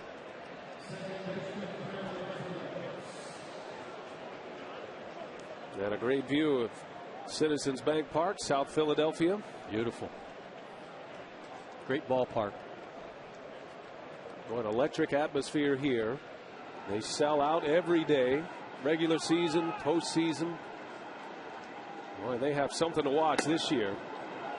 Plenty of stars offensively, Joe, as we talked about in the open. This is a club, the Phillies, that have won the National League East year after year, perennial contenders in the playoffs. Now they're starting to talk about a dynasty here in Philadelphia, but arguably the 3 best starting pitchers you could assemble for a postseason run. It reminds you of back in the mid-90s with the Atlanta Braves when they were rolling out John Smoltz and very comparable Glavine and Maddox and even Steve Avery.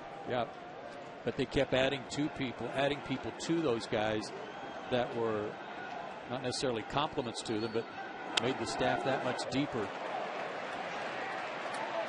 It is Jason Worth, and it's 6 innings of no-hit ball for Roy Halladay. Can he keep it going? 4-0 Phillies.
New pitcher for the Reds, Logan Ondrusek. And he inherits a 4-0 deficit here. Raul Ibanez leads off. The tall right-hander Ondrusek, 6'8". 6'8", 225 out of Shiner, Texas. Lots and lots of cutters from this guy. 91 to 95 on his fastball, but he developed a cutter that pretty much saved his career. Ondrusek. Well, he throws it away. And Ibanez on his way to second. Had it out right in front of him. Ondrusek lobbed one to first base. And that'll be an error on the pitcher.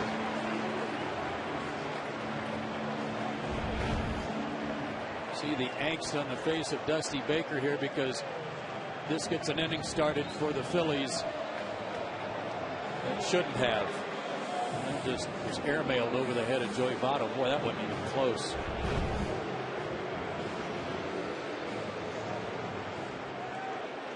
And Ramon Hernandez trying to settle down on Ondrusek. Joe talked about his minor league career. So numbers in the minor leagues. Nothing that would indicate a major presence in the big leagues, but he found a cut fastball last year. Pitched so well this spring, made the ball club, and he's been a good middle reliever for Dusty Baker this season. Good fastball and a swing and a miss to Ruiz. Brian, we go back to the World Series a few years ago when Detroit's pitchers made a ton of errors, if you recall, that really hurt them in the World Series against the Cardinals. But the defense by pitchers lately has really been magnified, maybe because of that World Series. And when you look at the Reds' total errors this year, 72 errors. We told you they were the least in the National League, tied with the Padres. Well, of those 72 errors, 12 were by their pitchers. And another one made here. That allows Ibanez to reach to start the inning as Ruiz rolls one to Roland. Makes it look easy. And one away in the 6th inning. We check in with Matt Weiner in Atlanta. What's going on, Matt?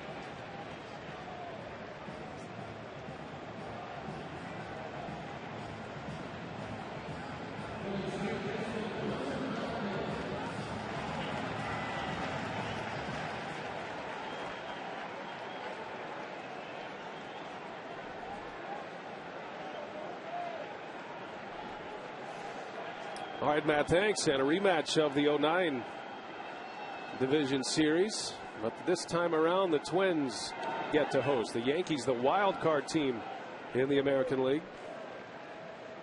And how about the left-handers on display today in the American League Series? Earlier today, you had Cliff Lee and David Price matching up. Lee, the victory over Price in the Tampa Bay Rays. And tonight, possibly the Cy Young Award winner in the American League. It'll be a close contest with CC Sabathia and Felix Hernandez of the Mariners, but Liriano goes for Minnesota. Valdez breaks his bat, and 2 men are out as Ibanez advances to third base. Listen to the hand building for Roy Halladay.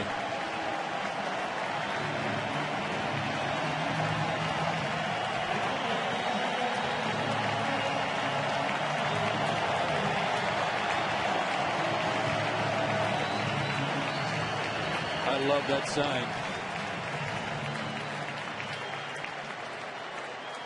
Doc Halliday. He's known as Big Roy around here. Little Roy will pitch tomorrow. Roy Oswald around a Friday. And underhand this time. Not a bad idea. Ondrusek makes the adjustment. He learned. Halliday's the headliner. 6 no-hit innings.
issued by authority of the Office of the Commissioner of Baseball and may not be reproduced or retransmitted in any form, and the accounts and descriptions of this game may not be disseminated without express written consent.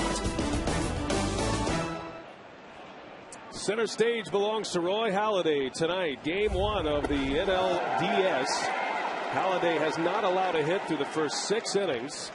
The longest no-hit bid in the postseason since Daisuke Matsuzaka pitching for the Red Sox in 08 against the Tampa Bay Rays.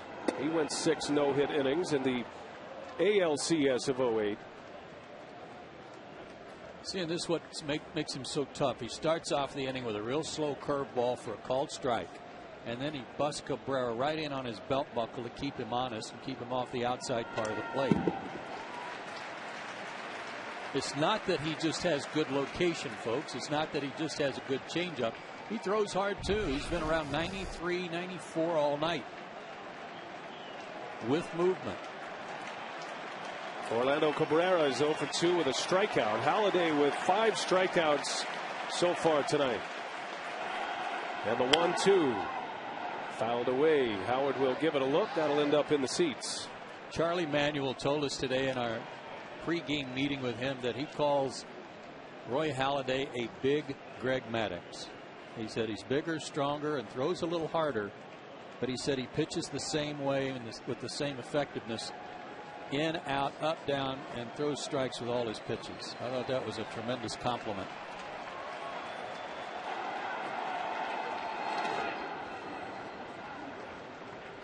No, Halladay drastically changed his pitching style. As a member of the Toronto Blue Jays, he was up in the late 90s. Actually, his first major league game, he took a no-hitter into the 9th inning, but that was by a pitcher who threw over the top. Halladay had to go back to the minor leagues in 01 and develop what you're seeing here today. More hunched over, hiding pitches, throwing the splitter, the hard curve, the changeup, the fastball that moves in different directions. Because over the top, he couldn't keep that consistency, couldn't stay on top of the baseball. It was actually Buck Martinez, our colleague, who was the manager of the Blue Jays at the time. He and Mark Connor shipped Halladay down to Dunedin, where he could work on this new pitching style. And it was really Mel Queen. Mel Queen, yeah. Mel Queen who got Halladay to the release point where he's at now, the 3/4 release point. A 3-2 count. And a bouncer out to Utley. Got it. Only his 3rd 3-ball count of the night. And now let's look at tonight's BlackBerry Torch Stat Summary. As you see, the Cincinnati Reds, or some of the Reds, and the on-base percentage leaders, Joey Votto, 424, #1 in the league. Votto hit .324 this year, 2nd best batting average in the National League. He was 3rd in home runs, and he was 3rd in runs batted in. And for a good part of the summer, he was putting up a serious challenge to a triple crown in the National League. Votto stepped out on him. Not a bad idea to try to break his rhythm a little bit. Votto a couple of ground outs against Halladay tonight. Strike.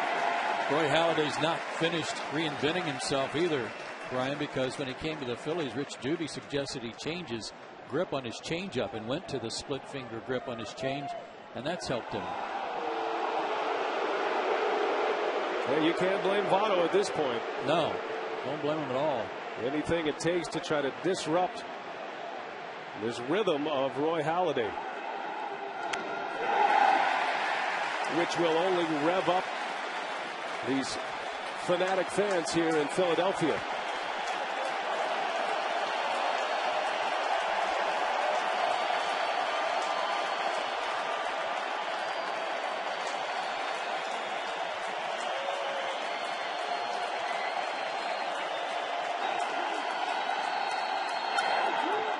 Over to third. Here's Valdez. In time, 2 away in the 7th inning. And the ground balls keep coming from all different angles, all different types of pitches.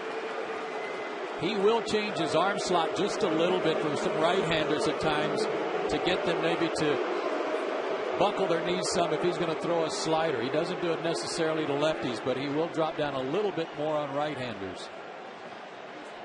Sounds like Scott Rowland's turn to hit. Yeah.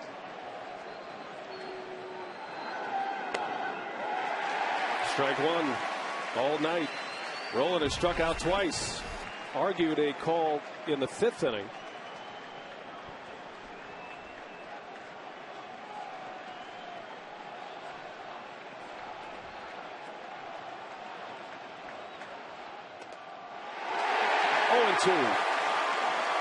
I got a high strike call. 19 out of 22 first pitch strikes.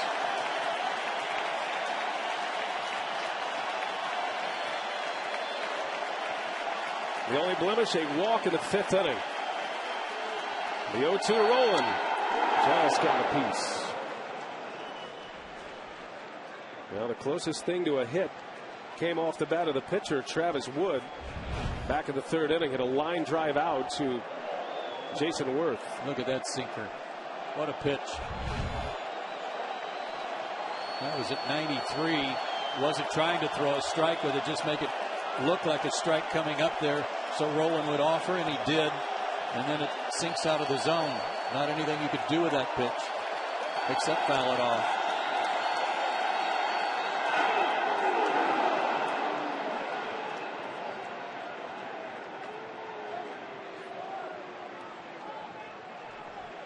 I want to show you something here. Right there. See the glove on the ground? That's what Ruiz wanted. He wanted him to bounce it, and he did exactly what his catcher wanted. See what he has in mind here. Ball and 2 strikes on Rowland. And they'll ask if he went. No, he didn't. Bruce Dreckman says he checked his swing.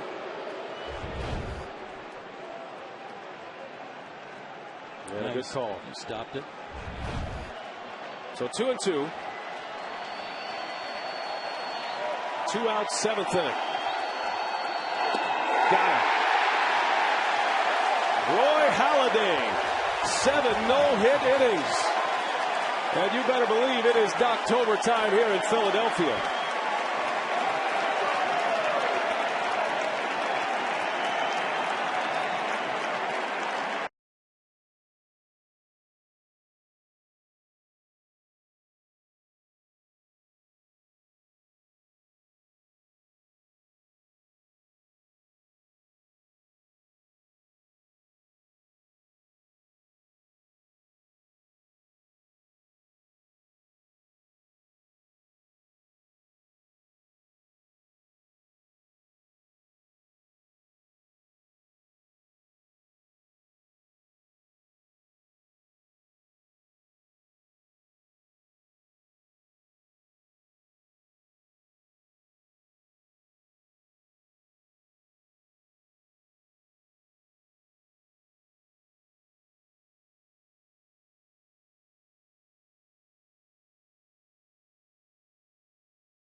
Game recap, and it was on early for the Philadelphia Phillies, getting to Edinson Volquez in the first inning. A sacrifice fly and an RBI from Chase Utley as Victorino scored the first run. Then it was Roy Halladay who delivered a big hit with 2 outs. Gave the Phillies a 2-0 lead. Then Victorino drives in a pair with a 2-out single. And it was a 3-run second inning for Philadelphia. 4-0 Phillies. The story is Halliday. He has not allowed a hit through 7 innings. And he is 6 outs away from a no-hitter. The only blemish today for Roy Halladay was a 2-out walk to Jay Bruce. Otherwise, he's been perfect. The only hard-hit balls really all night have come from the 9 spot in the order. Travis Wood, the pitcher, lined to right, and the pinch hitter, Juan Francisco, hit a sharp grounder back through the box that almost got through into center field, but Jimmy Rollins made a good play on it.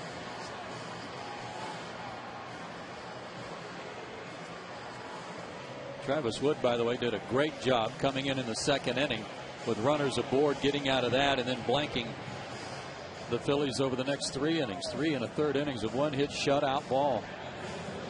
Now Volquez, an inning and 2/3, struggled here tonight in his first start in the postseason. Dusty Baker wanting to go with the power. He wanted to go with the plus stuff of Edinson Volquez against these Philadelphia Phillies. And it did not work out well for Baker and the Reds at this point.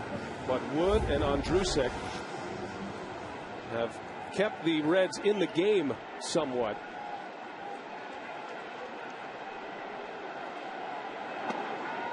But right now, it is a long hill to climb for the Cincinnati Reds against Roy Halladay. Top of the order for the Phillies. They try to tack on here at the bottom of the 7th inning. Andrusek committed an error in the 6th inning, but then 3 ground ball outs. And when he's right, that's exactly what you'll get.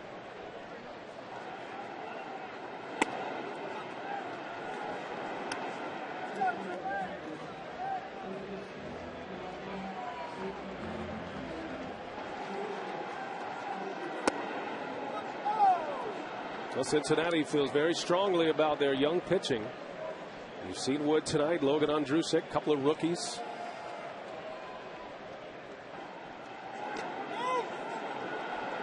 And a breaking ball, and Rollins able to check his swing. The Reds' most playoff experienced pitcher is Bronson Arroyo, and he'll get the ball Friday against Roy Oswalt. With respect to Roy Halladay, it's one of those things where you always know he's capable of having no-hit stuff when he goes out there. He's that good on any given night. I just never expected in his first postseason appearance for him to come out and dominate this lineup. Cabrera will run it down in the grass, and Jimmy Rollins is retired. Well, fans, if you want to hear the biggest names in sports broadcasting, think about the hot topics in their sports. Check out Behind the Mic, presented by Allstate, exclusively on SI.com. Over 46,000 on hand tonight at Citizens Bank Park as we kick off the 2010 postseason. Rangers beating the Tampa Bay Rays earlier today. Cliff Lee, a Philly last year and a star in the postseason for the Philadelphia Phillies, picked up the win for Texas earlier today. And in the middle game of our triple header, it's Roy Halladay.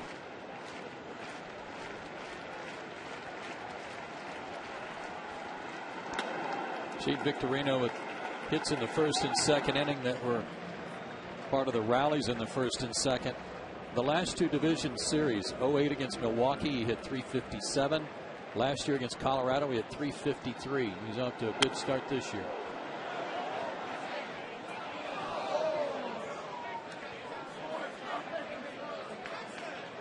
Now Victorino with that 1-out double in the first inning quickly stole third base, and that kind of set the table for the night, at least in the early going, as Victorino takes a strike.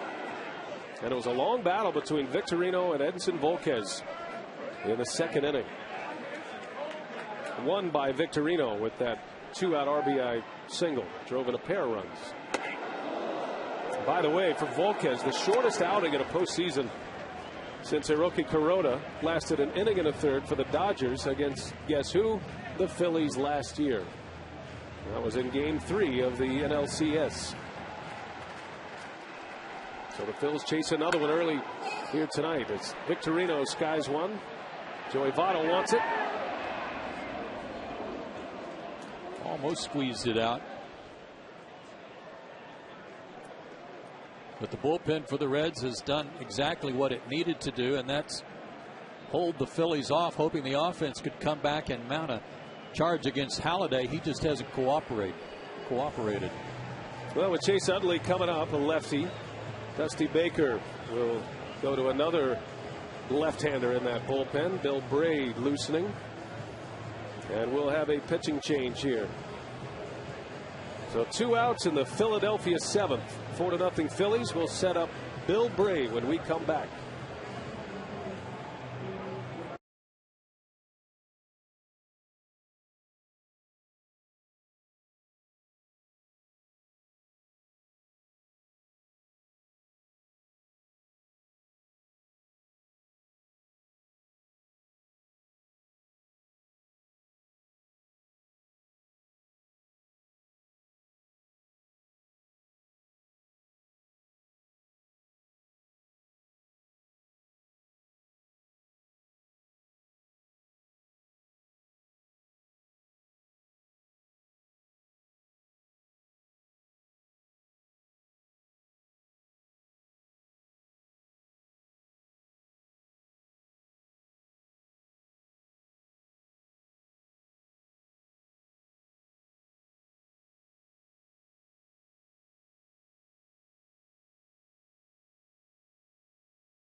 Back what he can do in his postseason debut. He said yesterday that he really liked being in Toronto. He loved pitching for the Blue Jays and for their fans. But he was growing concerned that at this stage of his career, he would never get an opportunity to show what he could do in a postseason. He said that he had a limited window of time and that he had to make the most out of every opportunity he had going forward. He wanted to come to Philadelphia. He wanted to come to the Phillies because he liked this organization, and he knew this organization, with its veteran players, would have a chance to compete for a championship. He actually said that if he hadn't been traded to Philadelphia, he may well have stayed in Toronto this year and then explored free agency over the offseason. Brian, I think he's done pretty well in his first playoff experience. Well, no doubt about that, and reminiscent of Cliff Lee, even better than Cliff Lee a season ago. And remember, the Blue Jays still paying the freight for Roy Halladay this year. His extension kicks in next season, so he signed a long-term deal with the Philadelphia Phillies. And what a ride it looks like it's going to be for Phillies fans with Halladay on the mound. Well, the Phillies with 2 outs, and it's Bill Bray out of Dusty Baker's bullpen to face Chase Utley with 2 outs and nobody on. And Bill Bray, one of 4 lefties that Dusty Baker can call on. The one we're all anxious to see, Joe, excuse me, is Aroldis Chapman. Yeah, I'm anxious to see that fireballer. This guy's pretty much a slider machine against left-handed hitters. Not overpowering. His fastball in the high 80s generally. Right back to it. Nice play. And Bray is out of the inning. So it's back on Roy watch. 6 outs away from a no-hitter in Game 1 of the NLDS. Stay with us.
no-hitters in their history, including Roy Halladay's perfect game against the Florida Marlins on May 29th in Miami. Struck out 11 on that occasion.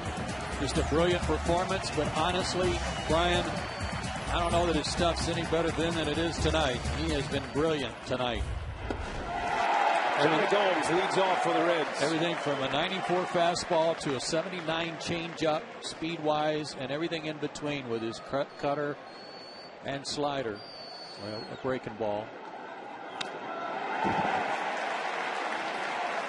Well, 1968 is officially known as the year of the pitcher. This was kind of the reincarnation of the year of the pitcher with 5 no-hitters this year. Halliday with one of 2 perfect games this season. And down goes Gomes.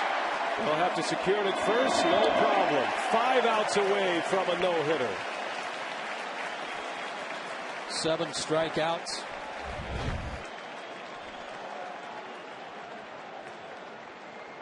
Big breaking ball there, got him. And he's had 9 0-2 counts tonight, Brian. That is just dominating. Unbelievable.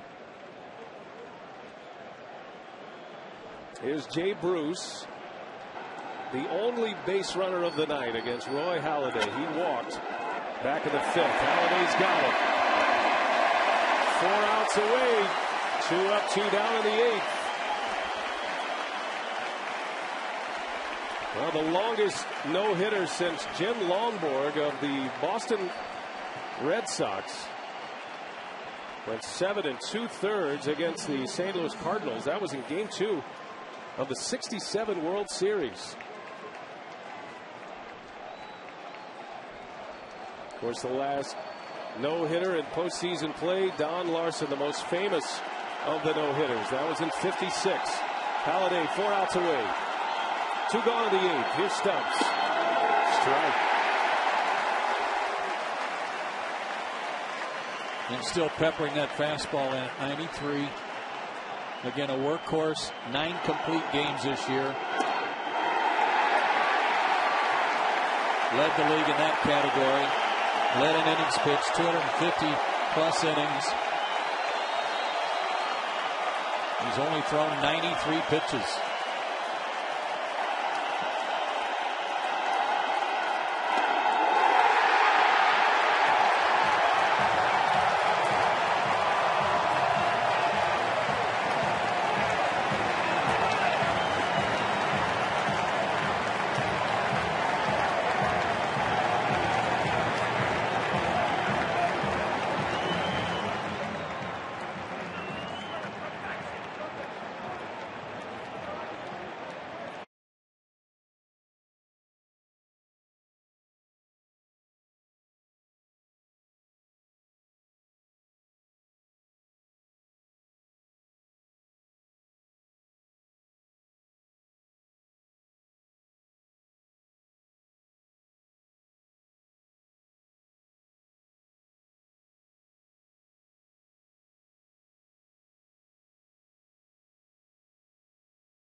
FBS is presented by BlackBerry.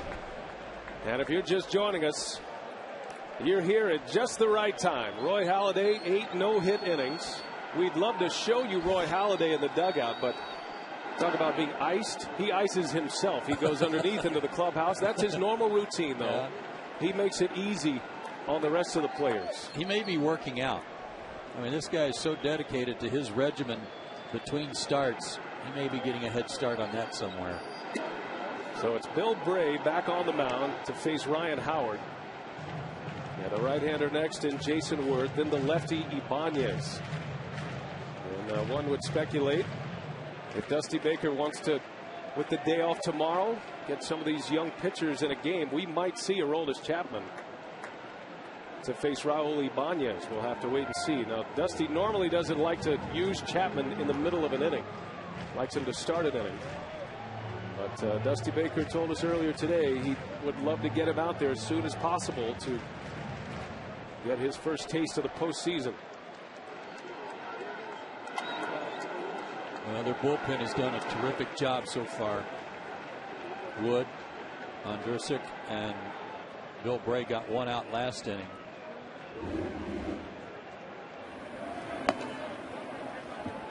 Nick Massett getting ready for Jason Worth. Phillies got a run in the first, 3 in the second. One of those driven in by Roy Halladay. He swung at the first pitch he saw from Edinson Volquez and drove in the second Philadelphia run. Ambushed a fastball and hit it hard.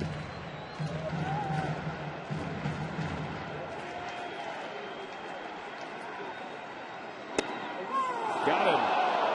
Howard is rung up. So Bill Bray with a strikeout, his first. With the lead and with what's going on, not too much of an argument from Ryan Howard, but he thought that was inside. Looked like a good call from John Hirschbeck, and it was. And after that strikeout, Bill Bray will stay. Worth is 0 for 3, a couple of strikeouts here tonight. Ryan Howard and Jason Worth combined 0 for 7 in this game.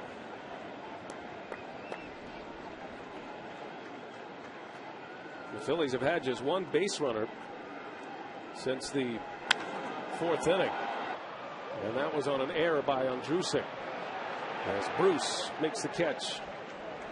2 outs, 2 up, 2 down for Bray. And now let's take a look at tonight's Nissan game summary. Edinson Volquez started with an inning and 2/3, chased early, and it was all a 2-out rally by the Phillies in that 3-run second inning. Roy Halladay, 8 innings of no-hit baseball. That's about all you need to know right there.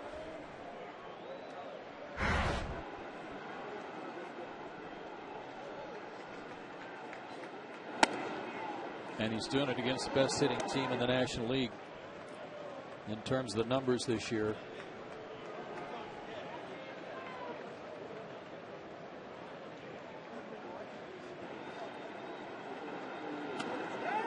What is a strange feeling here at Citizens Bank Park. Normally, Phillies fans want to see offense. They want to see hits, home runs.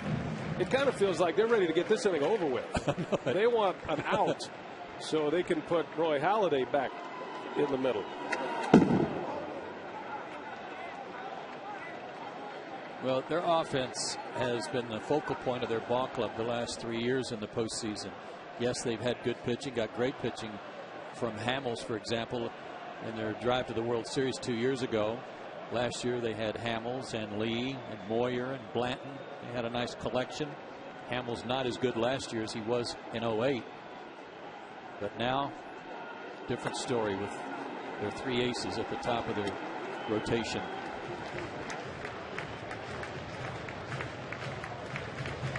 Oswalt and Hamels having a good time over there. 2 of the 3 as the H2O, as they're known here in Philadelphia. Halliday, Hamels, and Oswalt. Ibanez Orlando Cabrera will settle, make the catch, and here we go to the ninth. Roy Halladay 3 outs away from a no-hitter in the postseason.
Four to nothing, the Phillies. The story, Roy Halladay.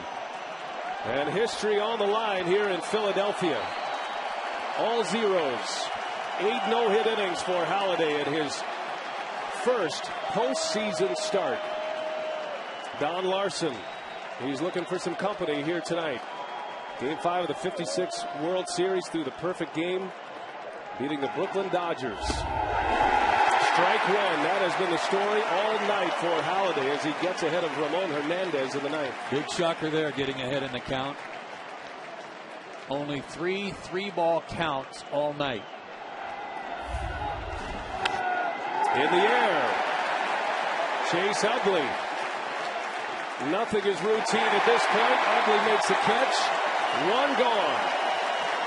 The only thing standing right now between Halliday and another perfect game was a walk back in the 5th inning.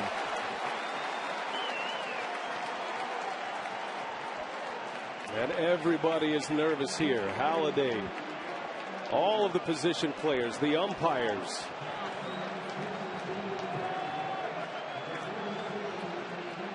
With the pitcher spot coming up, Dusty Baker will send Miguel Cairo, a Philly last year, to the plate to pinch hit. Well, another comfort for Roy Halladay is knowing how good his defense is behind him. He doesn't mind if they put it in play. He's very confident in the guys, especially on the infield, playing behind him. Cairo, a line drive guy. He'll inside out the ball. He likes to go to right field and up the middle.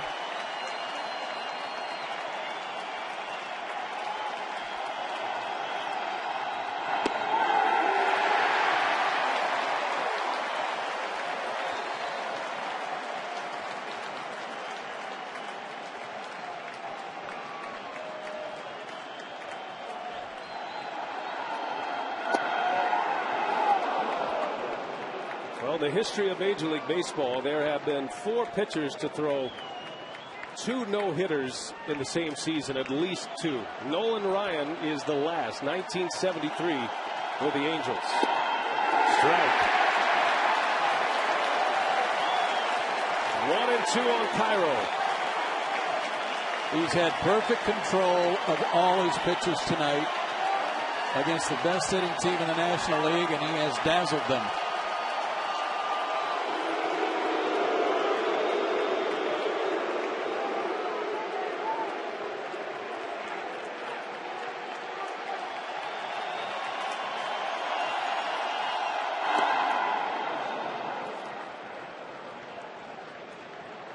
They've tried stepping out on him, waiting him out. Nothing has thrown Roy Halladay off his game tonight. Pitch number 100 on the way from Halliday.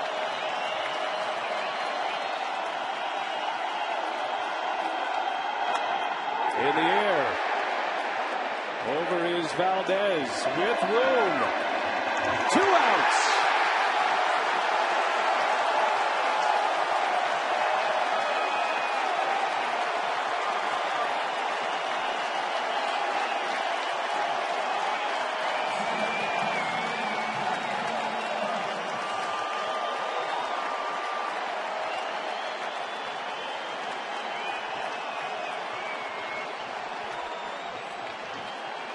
The Reds' last hope, Brandon Phillips. And one more piece to the puzzle for Roy Halladay. And he's a first pitch ambush hitter if he delivers a fastball strike. Gave him a fastball. Phillips took it. Probably the best pitch he will get to hit this at bat.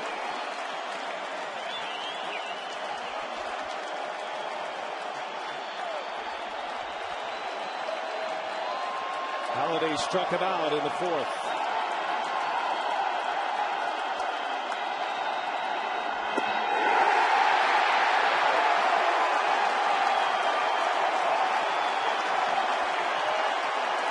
Can't even begin to tell you how loud it is here, folks.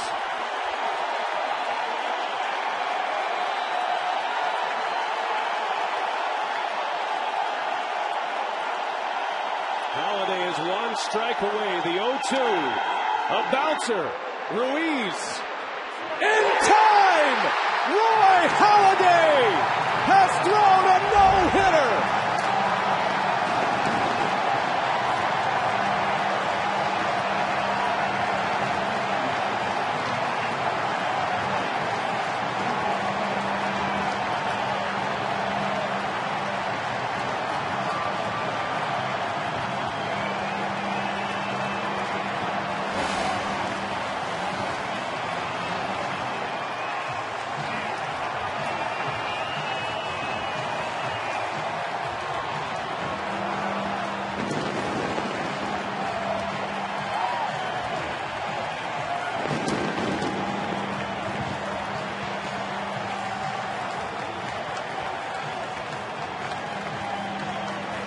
The ace of aces, Roy Halladay, postseason no-hitter. The first since 1956, Don Larson of the Yankees.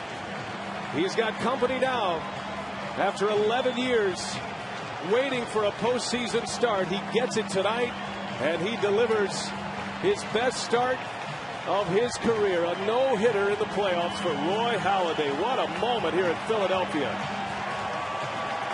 Well, welcome to the postseason, Roy. And the last out, even though it was only about a 7 or 8 footer, was a tricky one. A masterpiece. An absolute masterpiece here in Philadelphia. 1 walk. It was a Jay Bruce 2-out walk. The difference between a perfect game for Roy Halladay. We send it down to David Aldridge. Roy Halladay, this was an interesting way to make your postseason debut. What wasn't working? I mean, it looked like everything was working tonight. Yeah, I felt like we got in a groove early. Carlos has been great all year, but he helps me get in a rhythm. Throwing a lot of pitches for strikes, getting ahead, and then later in the game, mixed pitches well, mixed speeds well. He's done a great job for me. Just trying to be aggressive. The last out of the game, obviously your emotions are in there.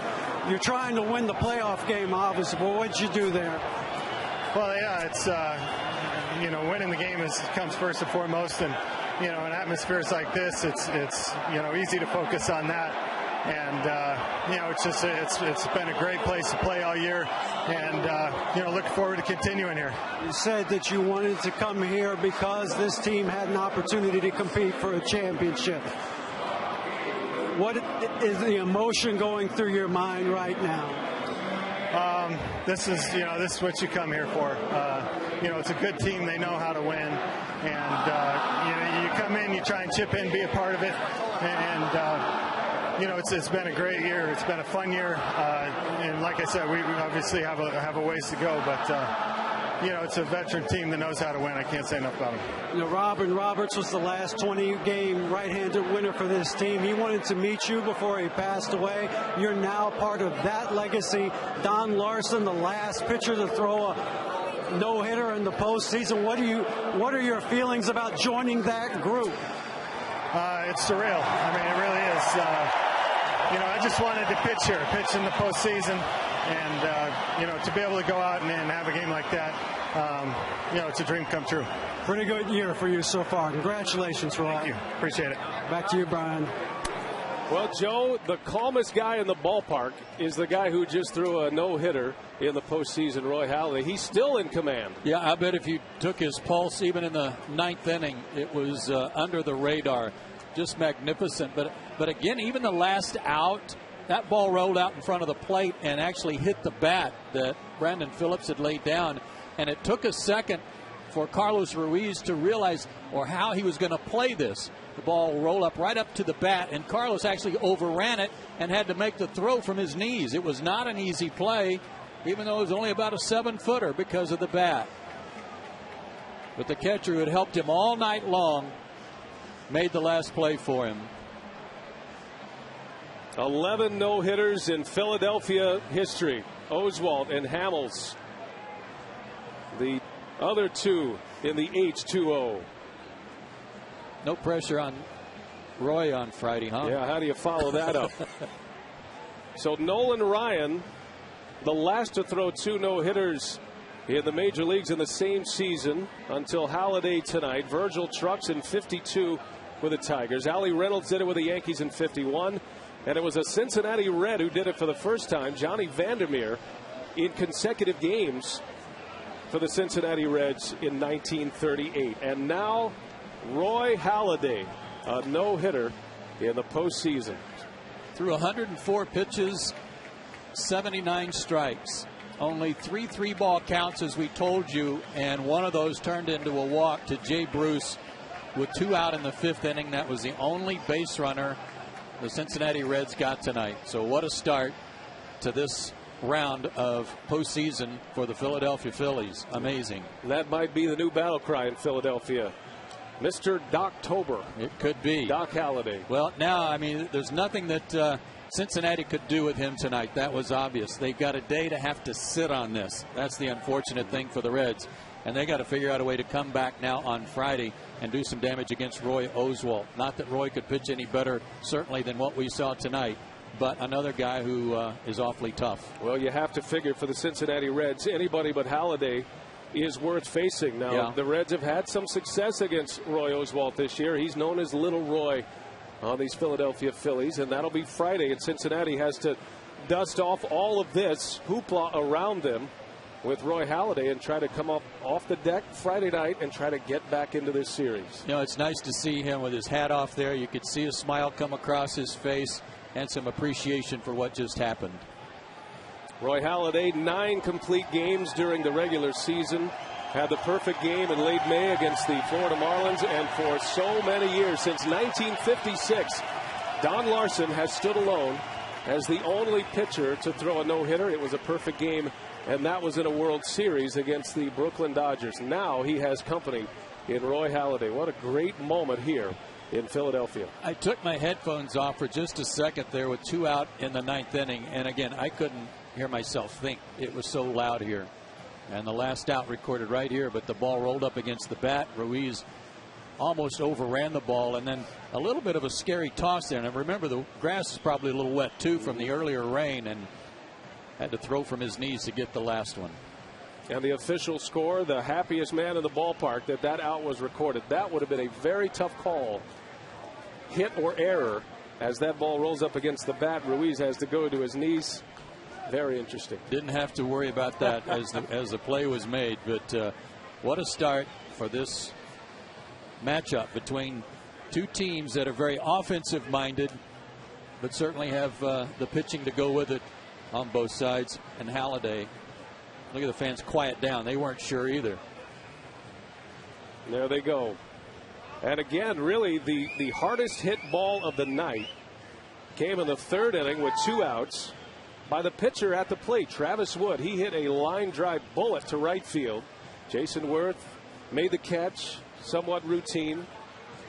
But, you know, usually in a no-hitter, Joe, you have a great play here or there that preserves the no-hitter, but I think that's a testament to the stuff of Roy Halladay and how dominant he was here tonight. And usually those plays are made, Brian, because there's a hard hit ball somewhere, and you got to have an outfielder make a diving catch or an infielder go in the hole to knock down a ball and then throw somebody out.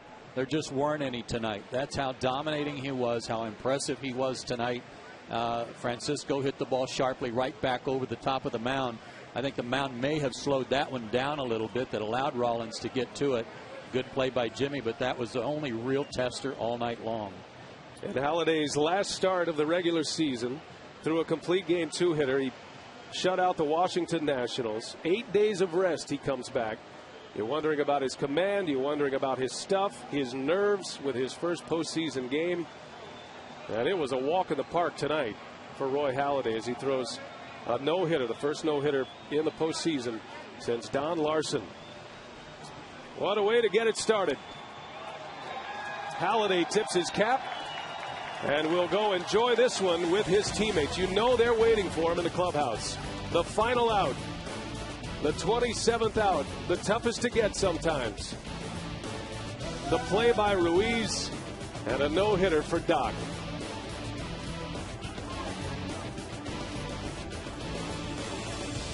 Love this shot here with the crowd dying down and then going crazy again. And how do the Phillies build on that? Big Roy tonight, Little Roy on Friday against Bronson Arroyo. It'll be game 2, and we'll have it here for you on TBS. Second game of a triple header of postseason baseball here today. And our final score, the Philadelphia Phillies 4, the Cincinnati Reds 0. Halliday, the no-hitter. Coming up next, Ernie Johnson, Ron Darling, and John Smoltz. They'll have the call defending world champion New York Yankees and the Minnesota Twins in Game 1 of their American League Division Series. TBS is your exclusive home for the entire 2010 Division Series and the American League Championship Series.